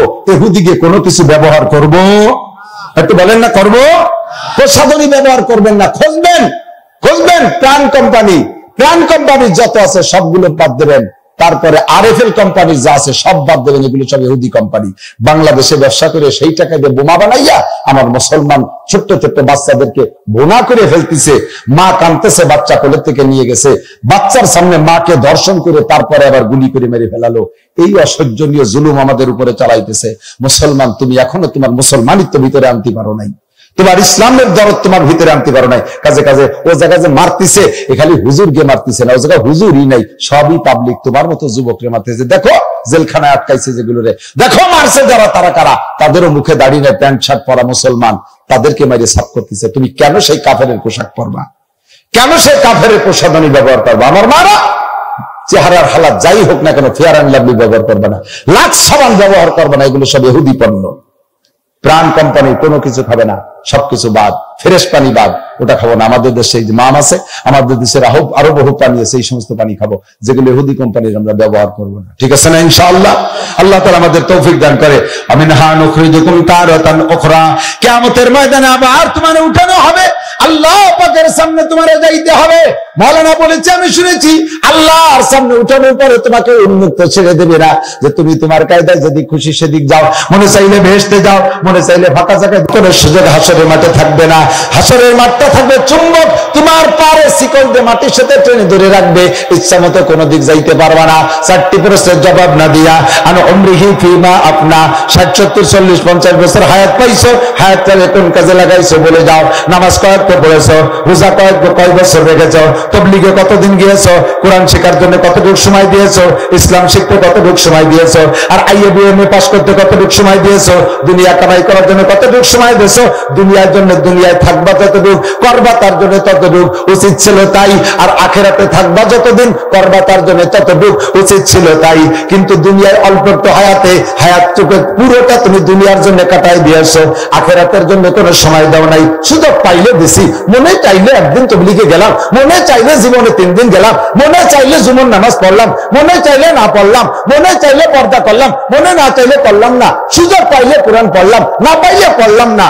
এর নাম তুমি ইবাদত করো নাই, তুমি আখেরাতের জন্য কিচ্ছুই করো নাই। আখেরাত যেখানে থাকবা তুমি অনন্তকাল, সেই জায়গার জন্য করবা তুমি বেশি। কিয়ামতের ময়দানে আল্লাহ পাক তোমাকে 4 প্রশ্নের জবাব না দিয়ে সামনে বাড়তে দেবে না। 1 নম্বরে গোটা জীবনের হিসাব, 2 নম্বরে যুবতী লক্ষ্য কর, আন উমরিহি আন শাবাবিহি ফিমা আবলা, যৌবনকালে কোথায় ব্যবহার করেছো, যৌবনকালে ইচ্ছা করলে বাইসাইকেল চালায় উলাকান্দি যেতে পারো, আবার বাইসাইকেল চালায় গহরডাঙ্গার মাহফিলে যাইতে পারো, যৌবনকালে ইচ্ছা করলে বাইসাইকেল চালায় মোটরসাইকেল চালায় ইস্তেমায় যাইতে পারো, চরমনের ময়দানে যাইতে পারো, আবার তুমি দুনিয়ার খারাপ জায়গাও যাইতে পারো। কেসো কোন জায়গায় তোমার যৌবনকালে হিসাব দিয়ে যাও। যৌবনকালে ইচ্ছা করলে শেষ রাত্রে উঠে ঠান্ডা পানিতে গোসল করে তাহাজ্জুদের নামাজ পড়তে পারো, যৌবনকালে ইচ্ছা করলে সারা রাত দাঁড়ায় মেসি নেইমার খেলা দেখতে পারো। খেলা দেখার জন্য কতটুকু সময় লাগাইছো, আর তাহাজ্জুদের মধ্যে দাঁড়ায় কতটুকু সময় লাগাইছো, একটু জবাব দিয়ে যাও। 3 নম্বরে আন মালিহি মিন আইনা তাসবা ফিমা আনফাকা, মাল কোত্থেকে কামাই করেছো, কোথায় খরচ করেছো বলে যাও। হালাল ভাবে কামাই করে হারাম ভাবে খরচ করেছো, এটা অন্যায় করেছো। আবার সুদ ঘুষ খায় কামাই করে মসজিদ বানাই দিছো, পুরো দিয়ে দিতে 25,000 টাকা বেতনের চাকরি পাই, 20 লাখ টাকা দিয়ে মসজিদ বানাই দিছে। তুই এত টাকা কোয়া নেবেন, আলাদা একটা অ্যাকাউন্ট আছে, আল্লাহ আসমানের তো ফাটাই দেয়, খাটের তলে বই যাবা। 4 নম্বরে মাজা আমিলা বিমা আলিমা, মাজা আমিলা বিমা আলিমা, যাহা শিখেছো তারপর আমল করছো কতটুকু বলে যাও। অনেক কথা শুনছেন না আজকে, এই কথার পর আমল করা যাবে তো? মোটা কয়টা ইবাদতের মশক করি। যারা ইসরায়েলের দলে তারা আস্তে আস্তে চলে যান, আমি ডেকে দেখাবো যে ইসরায়েলের দলের কজন যাচ্ছে। হয়ে যায় ফিলিস্তিন আর গাজা আর বাইতুল মুকাদ্দাস, আল্লাহ রসুলের দলে যারা, তারা কেউ যাবো না দোয়া না করে, ঠিক আছে না? ইনশাআল্লাহ আল্লাহ কবুল করেন, বলেন আমিন। আল্লাহ তুমি ফিলিস্তিনের মুসলমানদেরকে জয় করে দাও, গাজার মুসলমানদের জন্য তুমি আসমানি সাহায্য পাঠাও। আল্লাহ এই ধাক্কায় বাইতুল মুকাদ্দাসকে বিজয় করে দাও। আল্লাহ ইসরায়েল আর আমেরিকানদেরকে তুমি ভূমধ্য সাগরে ডুবাই দাও। এতদিন পর্যন্ত মারছে যে কয়জন, সেই কয়জন মারলেই সোজা হয়ে যাবে। হিটলার 60 লক্ষ ইহুদিরে মারছিল, সেই সময় মুসলমানরা, হিটলারেরও জার্মানি, ওরা আবার নাসারা। তো মুসলমানরা হিটলারের সমালোচনা করছিল, তোমার এই কাজটা করা ঠিক হচ্ছে না, এইভাবে পাইকারি ধরে মানুষ মারে। তো হিটলার কয়, ঠিক আছে কিনা এটা বুঝবি, অল্প কয়টা ইহুদি তোকে ফ্যাটের মধ্যে তুই গেলাম। সেই কয়টা ইহুদিতে জ্বালাচ্ছে। এখন সব সারা দুনিয়ার মুসলমানরা কয় হিটলার 60 লক্ষ মারছিল, আর অল্প কয়জন যে কেন বাঁচায় রেখে গেল, তারা এখন বসে বসে সারাটা দুনিয়ারে জ্বালাইতেছে। আল্লাহ তাআলা ওদের হাত থেকে বিশ্বের মুসলমান সারা দুনিয়াকে হেফাজত করুক, বলেন আমিন, বলেন আমিন। তাহলে আমাকে কিয়ামত আল্লাহর কাছে জবাব দিতে হবে, দুনিয়ায় দোয়া মোনাজাত কবুল করাইতে হবে। এর জন্য মোটা ইবাদত গুলো আমরা পাক্কা প্রতিজ্ঞা করি, আজ থেকে নামাজ পড়বই। বলেন নামাজ পড়বই। এটা পড়া যাবে না? নামাজ পড়া যাবে না। আর নামাজ পড়তে আরাম, কষ্টের কি আছে? বরঞ্চ যারা নামাজ পড়েন না, তারা আজকে নামাজ পড়ে দেখবেন যে নামাজ পড়ে বেরোনোর পর আপনার বুকের মধ্যে আলাদা একটা সাহস অনুভব করতেছেন, একটা হিম্মত, একটা বল। ফজরের নামাজ পড়ে বেরোইছেন, আগে পরে কোনোদিন পড়েন, আজকে ফজর পড়ে বেরোন, দেখবেন যে মনের ভিতরে একটা সাহস আসবে যে আমি আল্লাহর হুকুম পালন করে আসছি, আমার আল্লাহকে খুশি করে আসছি, আমি যে কাজে যাব সেই কাজে সফল হবে, এমন একটা হিম্মত আসবে। আর যারা নিয়মিত নামাজ পড়েন, আমার বাবারা এদিকে যারা নিয়মিত পড়েন, তারা যদি কারণবশত কোনোদিন ফজরের নামাজ ছুটে যায়, ওই দিন ঘর থেকে বের হইতে ভয় লাগে কি লাগে না? কোন ভয় লাগে কি লাগে না? হ্যাঁ, নামাজ পড়ি নেই, কি যেন হবে না, কোন বিপদে পড়ে না যাই। ঠিক না? তাহলে নামাজের মধ্যে একটা প্রশান্তি, একটা আনন্দ আছে আলাদা। এই আনন্দটা আমরা নেওয়ার চেষ্টা করবো, ফাঁকে আল্লাহ রুজির বরকত বাড়াই দেবে। 1 নম্বরে নামাজ। রমজান পাইলে রোজা রাখবো তো ইনশাআল্লাহ, রমজান পাইলে রোজা রাখবো তো ইনশাআল্লাহ। ইখলাসের সাথে আল্লাহর ভয়তে রোজা রাখবেন। আল্লাহ যদি তৌফিক দেয়, পয়সা হয়, তৌফিক হয়, ঝামেলা মুক্ত পরিবেশ দেয়, তাহলে হজটা করে ফেলেন, হজ করে ফেলেন, হজটা করে। যাদের হজ ফরজ হয়েছে, ইদানিং প্যাকেজ একটু বড় হয়ে যাওয়ার কারণে কৃপণতা করে হজ বাদ দিয়ে উমরা করে আসতেছে। যার পর হজ ফরজ হয়েছে, সে হজ বাদ দিয়ে পয়সা বাঁচানোর জন্য যদি উমরা করে, তাহলে তার ফরজ আদায় কিন্তু হয়নি। যে লোকটা নামাজ ফরজ হওয়ার পরে নামাজ না পড়ছে, ওই লোকটার যেমন অপরাধ, সেম হজ ফরজ হওয়ার পরে হজ না করলে ওই লোকটার সেম অপরাধ। কিয়ামতে আল্লাহর কাছে জবাব দেওয়া লাগবে। আপনি পয়সা করে দিক না থাকা একটু যান, কাবাঘরটা দেখে আসেন, কাবাঘরটা ফরজ হজ আদায় করে আসেন। উমরার বিনিময় নফল নেকি পাবেন, এটা ঠিক, কিন্তু হজ্জে মাবরুর, কবুল হজের বিনিময় একমাত্র জান্নাত ছাড়া আর কিছু না। কন্যা সুবহানাল্লাহ। কবুল হজের বিনিময় একমাত্র জান্নাত। আল্লাহ আমাদের নসিব করে বলেন আমিন। মাল হইলে যাকাত দেবেন তো? একটু কথা বলেন, দেবেন যাকাত? যাকাত দেবেন না, ঘর বাড়ি পড়বে, দোকান পড়বে। অনেক ব্যবসায়ীরা আছে যাকাত, দোকানের ব্যবসার টাকার যাকাত দিতে চায় না। এই লামসাম কিছু গরিব গুরুবেদের দিয়ে রমজান মাসে কয়েকখান লুঙ্গি আর কয়েক পাতলা কাপড় কিনে দিয়ে আল্লাহ হয়েছে, ঠিক আছে, আল্লাহরে বুঝিয়ে দেয়। শীতকালে কয়টা 80 টাকা দামের কম্বল দিয়ে হয়ে গেল। কম্বলের সাইজ কি? 5 ক্লাস সাইজ। যারে দেয় সে গায়ে দেয় না। কয়েকদিন পাপোশ বানাইছে, পরে ছাগলটা জ্যাকেট বানাই দেয়। পরে ছাগলের 2 মুখ দিয়ে ভিজে গেলে খুলিতে হয়, পরে তাই আবার ধুয়ে মুছে তাই দিয়ে আবার উড়ুন ভাজা, মুড়ি ভাজা, পাটিও বানায়। এই হলো শীতকালে কম্বল, জাকাতের কম্বল। ওতে কিচ্ছু হয় না, জাকাত আদায় হয় না। যা কম্বল দিলি দেবেন 5,000 টাকা দামের কম্বল, 5,000 টাকা দামের কয়টা দেবো মিয়া? 10টা দেন। আপনাকে গ্রাম বেড়ে দিতে গেছে কেটা? 10টা দেন। 5,000 টাকা দামের কম্বল 10টা কিনে দেন। 50,000 টাকার কম্বল দিতে চাইছেন, 50,000 টাকা দিয়ে 500 খান না দিয়ে 50 খান দেন। আর 5,000 টাকা দামের একটা কম্বল দিলে গরিব মানুষ যত্ন সহকারে রাখবে, ও 50 বছর পর্যন্ত ঘরে রাখা যায়। কথা বলেন। আর তুমি যেখান দেশে এক সিজনে ছাগলের জ্যাকেট হয়ে গেছে, এগুলো হবে না। জাকাত দেবেন নগদ টাকা, জাকাত দেবেন ক্যাশ। কাপড় চোপড় দিলে ভালো কাপড় দেবেন। আল্লাহ তাআলা সবাইকে তৌফিক দিক। কুরবানি ওয়াজিব হলে কুরবানি করবেন তো? পয়সা আছে, লক্ষ লক্ষ টাকার মালিক, 7 বাগিতে একটা মরা গাই কিনে নিয়েছে। প্যারালাইসিসের রোগী, গোপালপুরি এটাতে ভ্যানেরই নিয়েছে। আইনি উঠোনি মেয়ের কুটির সাথে বাঁধতে তুইছে। 3 দিন আগে থরথরায় কাঁপতেছে, দৌড়তে দৌড়তে এসে, হুজুর কুরবানির আগের দিন জবাই দিলি হয়? কেন? কয় যে যা হয়েছে সে প্যারালাইসিসের রোগী কাঁপতেছে, অটেক পেনারে সেদিন পর্যন্ত।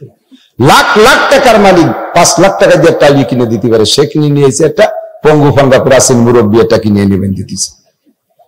এই ফাইজলামি মোটে করবেন না। মোটা গরু হাদিসে আছে, সামমিলু দহায়াকুম, হুজুর বলেন তোমাদের কুরবানির পশুরে মোটা বানাও, গোশত বেশি হবে, মানুষরা দিবাকরণ করে খাবে। আবার বড় একটা জবাই দিয়ে ডিপ ফ্রিজারটা কিনে সে কয়বার ভরি থুইছে, সারা বছর খাবে। গরিব গুড়া বাগে কারণ বাল্য বাসায় গিরিয়ে খাই দিয়েছে, নিয়ে খাই দিয়ে ওরা বদ দেওয়া দিলি কয়বার বেটা ব্যাগ হাতে খয়রাত করে বেড়াবে লাগবে কয়দিন পরে। এই জন্য ভালো গরু কুরবানি দিয়ে গরিব গোড়া বাবা দেন, ইনশাআল্লাহ।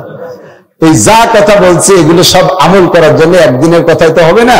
একটা প্রশিক্ষণ কেন্দ্রে যে ভালো প্র্যাকটিস করতে হয়। দেখেন পুলিশের লোক নিয়ে যদি সাথে সাথে রাইফেল দিয়ে কাজে এইভাবে গুলি দিয়ে যায়, ছাড়িয়ে দেয়, সাথে সাথে কি যায় ডিউটি করতে পারবে? রাইফেলকে ব্যবহার করার নিয়ম সবকিছু তাকে 13 মাস ট্রেনিং করে শিখতে হয়। আমরা যাই রাইফেল গাড়ি বাঁধে ফায়ার করে দিছে, রাইফেলে গুলির সময় একটা জাকি মারে পিছনে আর খান ভাঙবে, ওই দ্বারা উল্টে হয়ে গেছে। দৌড়েই রাইফেল দেওয়া যায় না, এইভাবে দৌড়েই হবে না। আমাকে আপনাকে 13 মাস ট্রেনিং করতে হবে। 13 মাস না, আল্লাহ তার মাত্র 120 দিন, 3 চিল্লা 4 মাস। একটু আল্লাহর রাস্তায় সময় লাগাও, এই সব কথা আমলের জন্য একটা অভ্যাসে পরিণত হবে ইনশাআল্লাহ। আল্লাহ তাআলা আমাদের তৌফিক দান করে। সবাই বলি আমিন। আমার সাথে একটা দোয়া পড়ি, আল্লাহুম্মা ইন্না নাজআলুকা ফি নুহুরিল আদাই ওয়াল জাবাবিরা। আল্লাহুম্মা ইন্না নাজআলুকা ফি নুহুরিহিম ওয়া নাউযু বিকা মিন শুরুরিহিম ইয়া হাইয়্যু ইয়া কাইয়্যুম বিরহমাতিকা নাস্তাগীস। বুঝছেন আসেনা আপনি করেন। আল্লাহুম্মা আমিন। ربنا ظلمنا أنفسنا وإن لم تغفر لنا وترحمنا لنكونن من الخاسرين. ربنا فاغفر لنا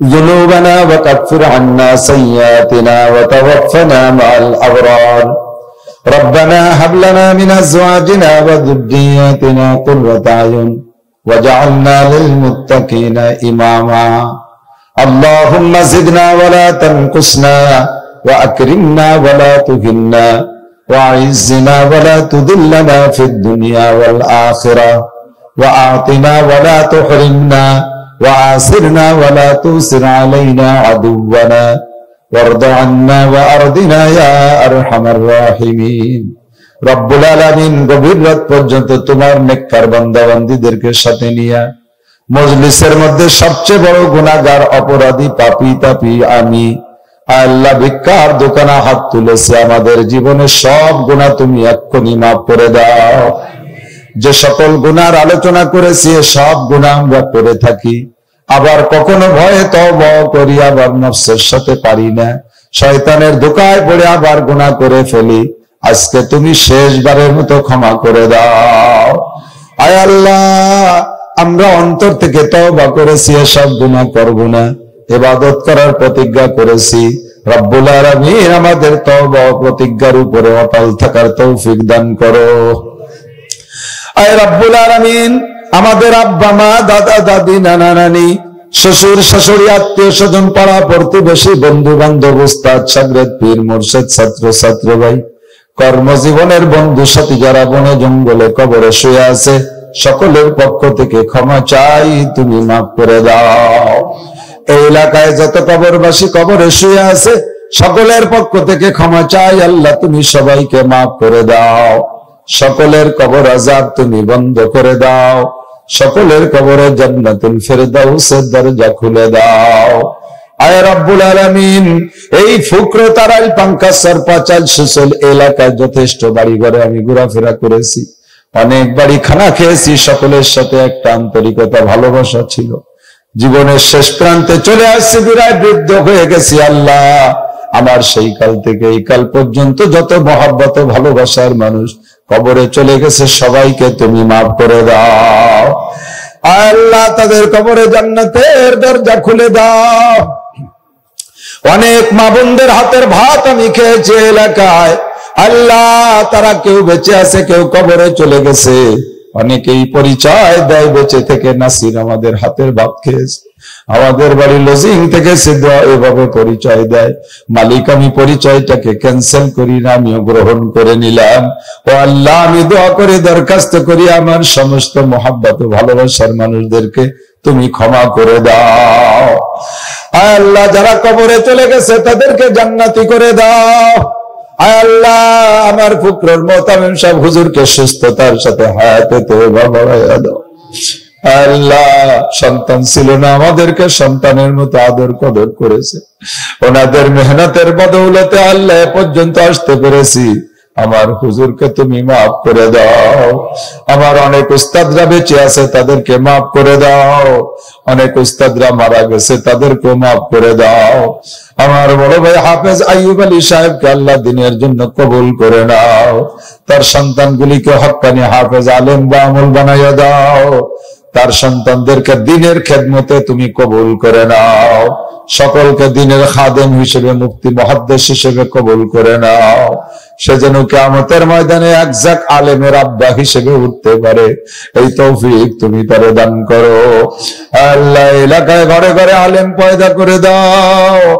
আল্লাহ যত নীতি কথা বলেছে কথাগুলোকে বাস্তবায়নের জন্য ঘরে ঘরে আলেম লাগবে আল্লাহ তুমি আলেম পয়দা করে দাও আমাদের সন্তানদেরকে হক্কানি হাফেজ আলেম বা আমল বানাইয়া দাও স্কুল কলেজের ছাত্রদেরকে দিনদার ইমানদার পরহেজগার বানাই দাও আল্লাহ আমার এই এলাকার মহব্বতের মানুষদের সাথে একসাথে কিয়ামতে যাতে জান্নাতে যেতে পারি তৌফিক দান করো আমারে তুমি কিয়ামতে এদের সামনে অপমান করো না আল্লাহ আমারে যদি ডান হাতে আমলনামা দাও আমি যাদের বাড়ি খানা খেয়েছি যাদের সাথে ভালোবাসা ছিল মানুষগুলোকে যেন সুপারিশ করতে পারি সে সুযোগ আমারে দিও আল্লাহ আজকের মাহফিল তুমি ভরপুর কবুল করে নাও মাহফিল ইন্তজামি কমিটিকে নেকি দিয়ে আমলনামা ভরে দাও তাদের এই পরিশ্রমের বিনিময়ে আনসার সাহাবাদের সাথে জান্নাতি করে দিও। আয় রব্বুল আলামিন, সারা দুনিয়ার মুসলমানদের শান মান ইজ্জত বাড়াইয়া দাও। মুসলমানের জান মাল তুমি রক্ষা করো আল্লাহ। জালেম অত্যাচারী কাফের মুশরিক ইহুদ নাসারাদের হাত থেকে মুসলমানদেরকে হেফাজত করো। বিশেষ করে ফিলিস্তিন গাজার মুসলমানদেরকে তুমি সাহায্য করো। এদেরকে হত্যা করছে আল্লাহ, জুলুম অত্যাচার করছে যারা, ইহুদ নাসারাদেরকে তুমি ধ্বংস করে দাও। তাদের আপনজন মিত্র যারা, তাদেরকে ধ্বংস করে দাও। আয় আল্লাহ, তোমার ঘর বাইতুল মুকাদ্দাসের হেফাজত তুমি মুসলমানদের হাতে করাইয়া দাও। আয় আল্লাহ, মুসলমানদের সমস্ত ষড়যন্ত্রকে শেষ করে দাও। তাদের অস্ত্রকে তুমি অকেজো করে দাও, তাদের অস্ত্রকে অকেজো করে দাও। মুসলমানদের সামান্য অস্ত্রের মধ্যে তুমি আসমানি শক্তি, বুলডোজার শক্তি ঢুকাইয়া দাও। আমাদের সকলকে সুস্থতার সাথে, ইজ্জতের সাথে, প্রশস্ত হালাল রিজিকের সাথে লম্বা হায়াতে তওবা দান করো। ব্যক্তিগতভাবে আমি অসুস্থ, আল্লাহ আমাকে সুস্থতা দান করো। আমার বুড়ি মা বেঁচে আছে, আল্লাহ আমার মাকে হায়াতের শেষ পর্যন্ত সুস্থ রাখো। আল্লাহ যতদিন আমার মায়ের হায়াত আছে সুস্থ রাখো। আল্লাহ ইমানের সাথে আমার মাকে দুনিয়ার থেকে যাওয়ার তৌফিক দিও। আল্লাহ আমার ছেলে মোহাম্মদুল্লাহ অসুস্থ, তুমি তারে সুস্থ করে দাও। আল্লাহ আমার মোহাম্মদুল্লাহ আমারে কোনোদিন কিছু আমার কাছে চাইতে পারে না, আমার কাছে কোনো কিছু চেয়ে নিতে পারে না। আমার মন করে বড় জ্বালা। আল্লাহ আমার বাবাকে তুমি সুস্থ করে দাও।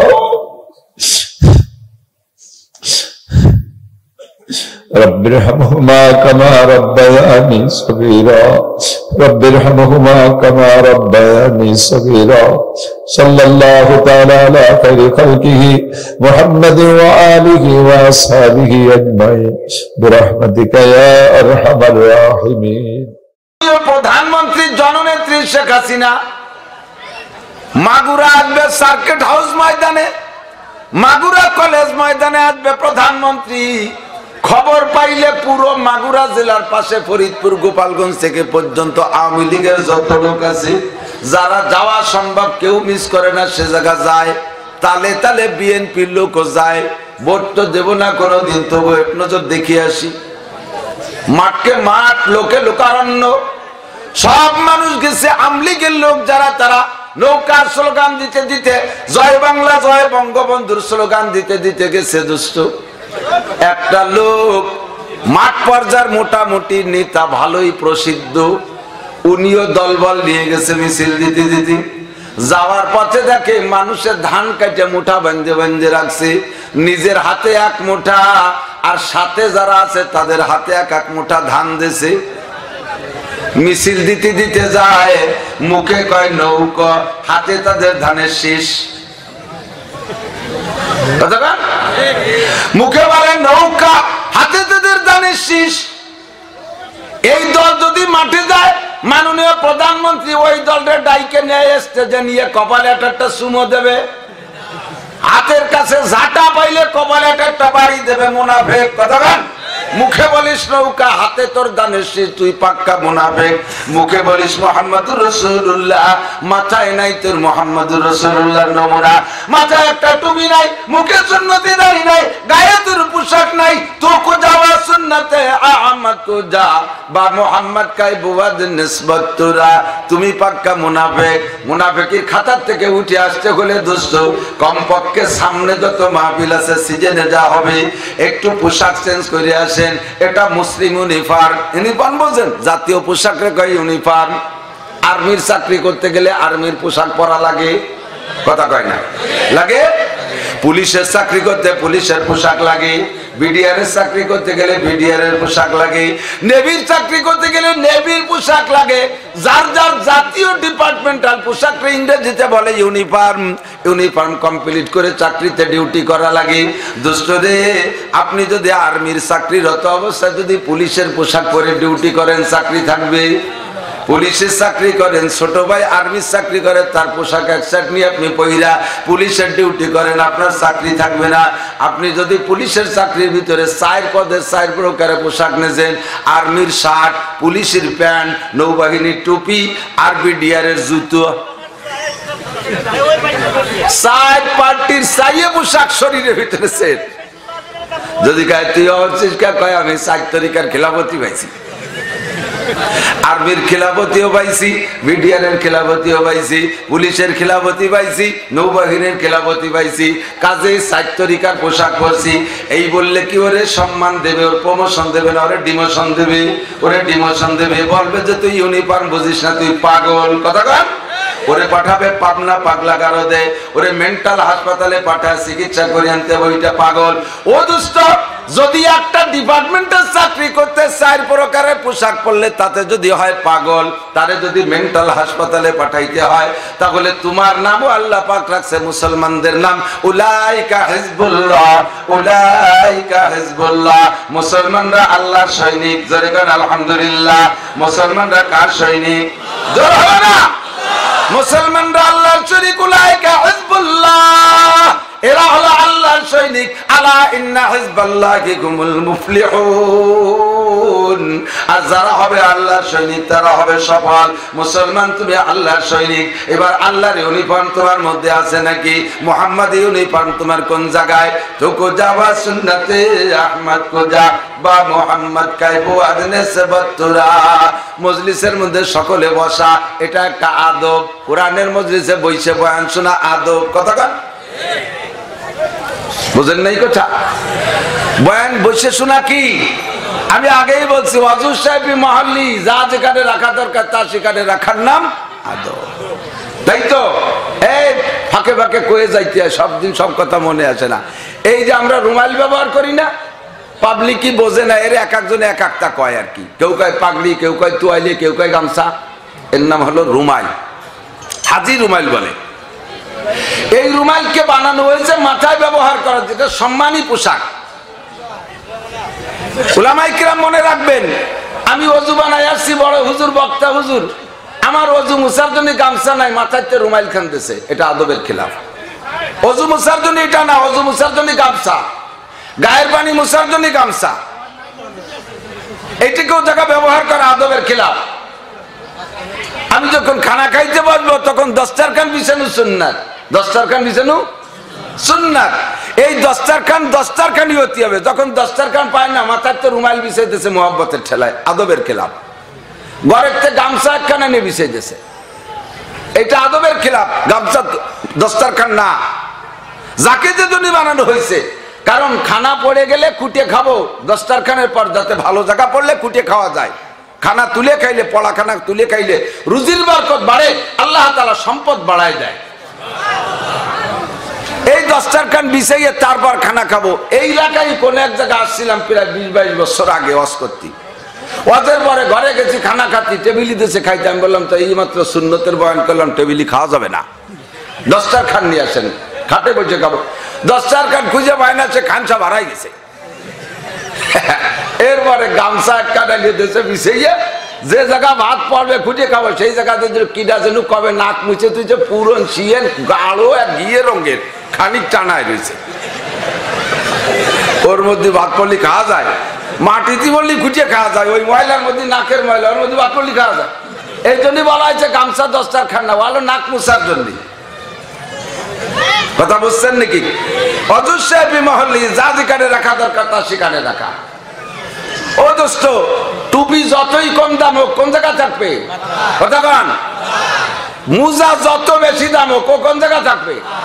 জাঙ্গিয়ে তাইছে দামি, ও কোন জায়গা থাকবে? লজ্জা পাচ্ছেন নাকি? পাছায় থাকবে। এখন কি লজ্জা? জাঙ্গি তো পাছাই পারে। টুপি সবচেয়ে দামি। টুপি মানে টুপি থাকে কোন জায়গা? মাথার উপরে। মাথার ইংরেজি নাম কি? হেড। স্কুলের মধ্যে সবচেয়ে বড় স্যারের নাম কি? হেড স্যার, ঠিক না? তাহলে বডির মধ্যে মাথাও সবচেয়ে বড়, এই জন্য এর নাম হেড। হেড স্যারের উপরে আছে একজন মাতুব্বারি, মাঝে মাঝে, তার নাম কি? টিও। তার নাম কি? টিও। এই হেডের উপরে মাতুব্বারি করে, এর নাম টিও, টুপি। ঠিক না?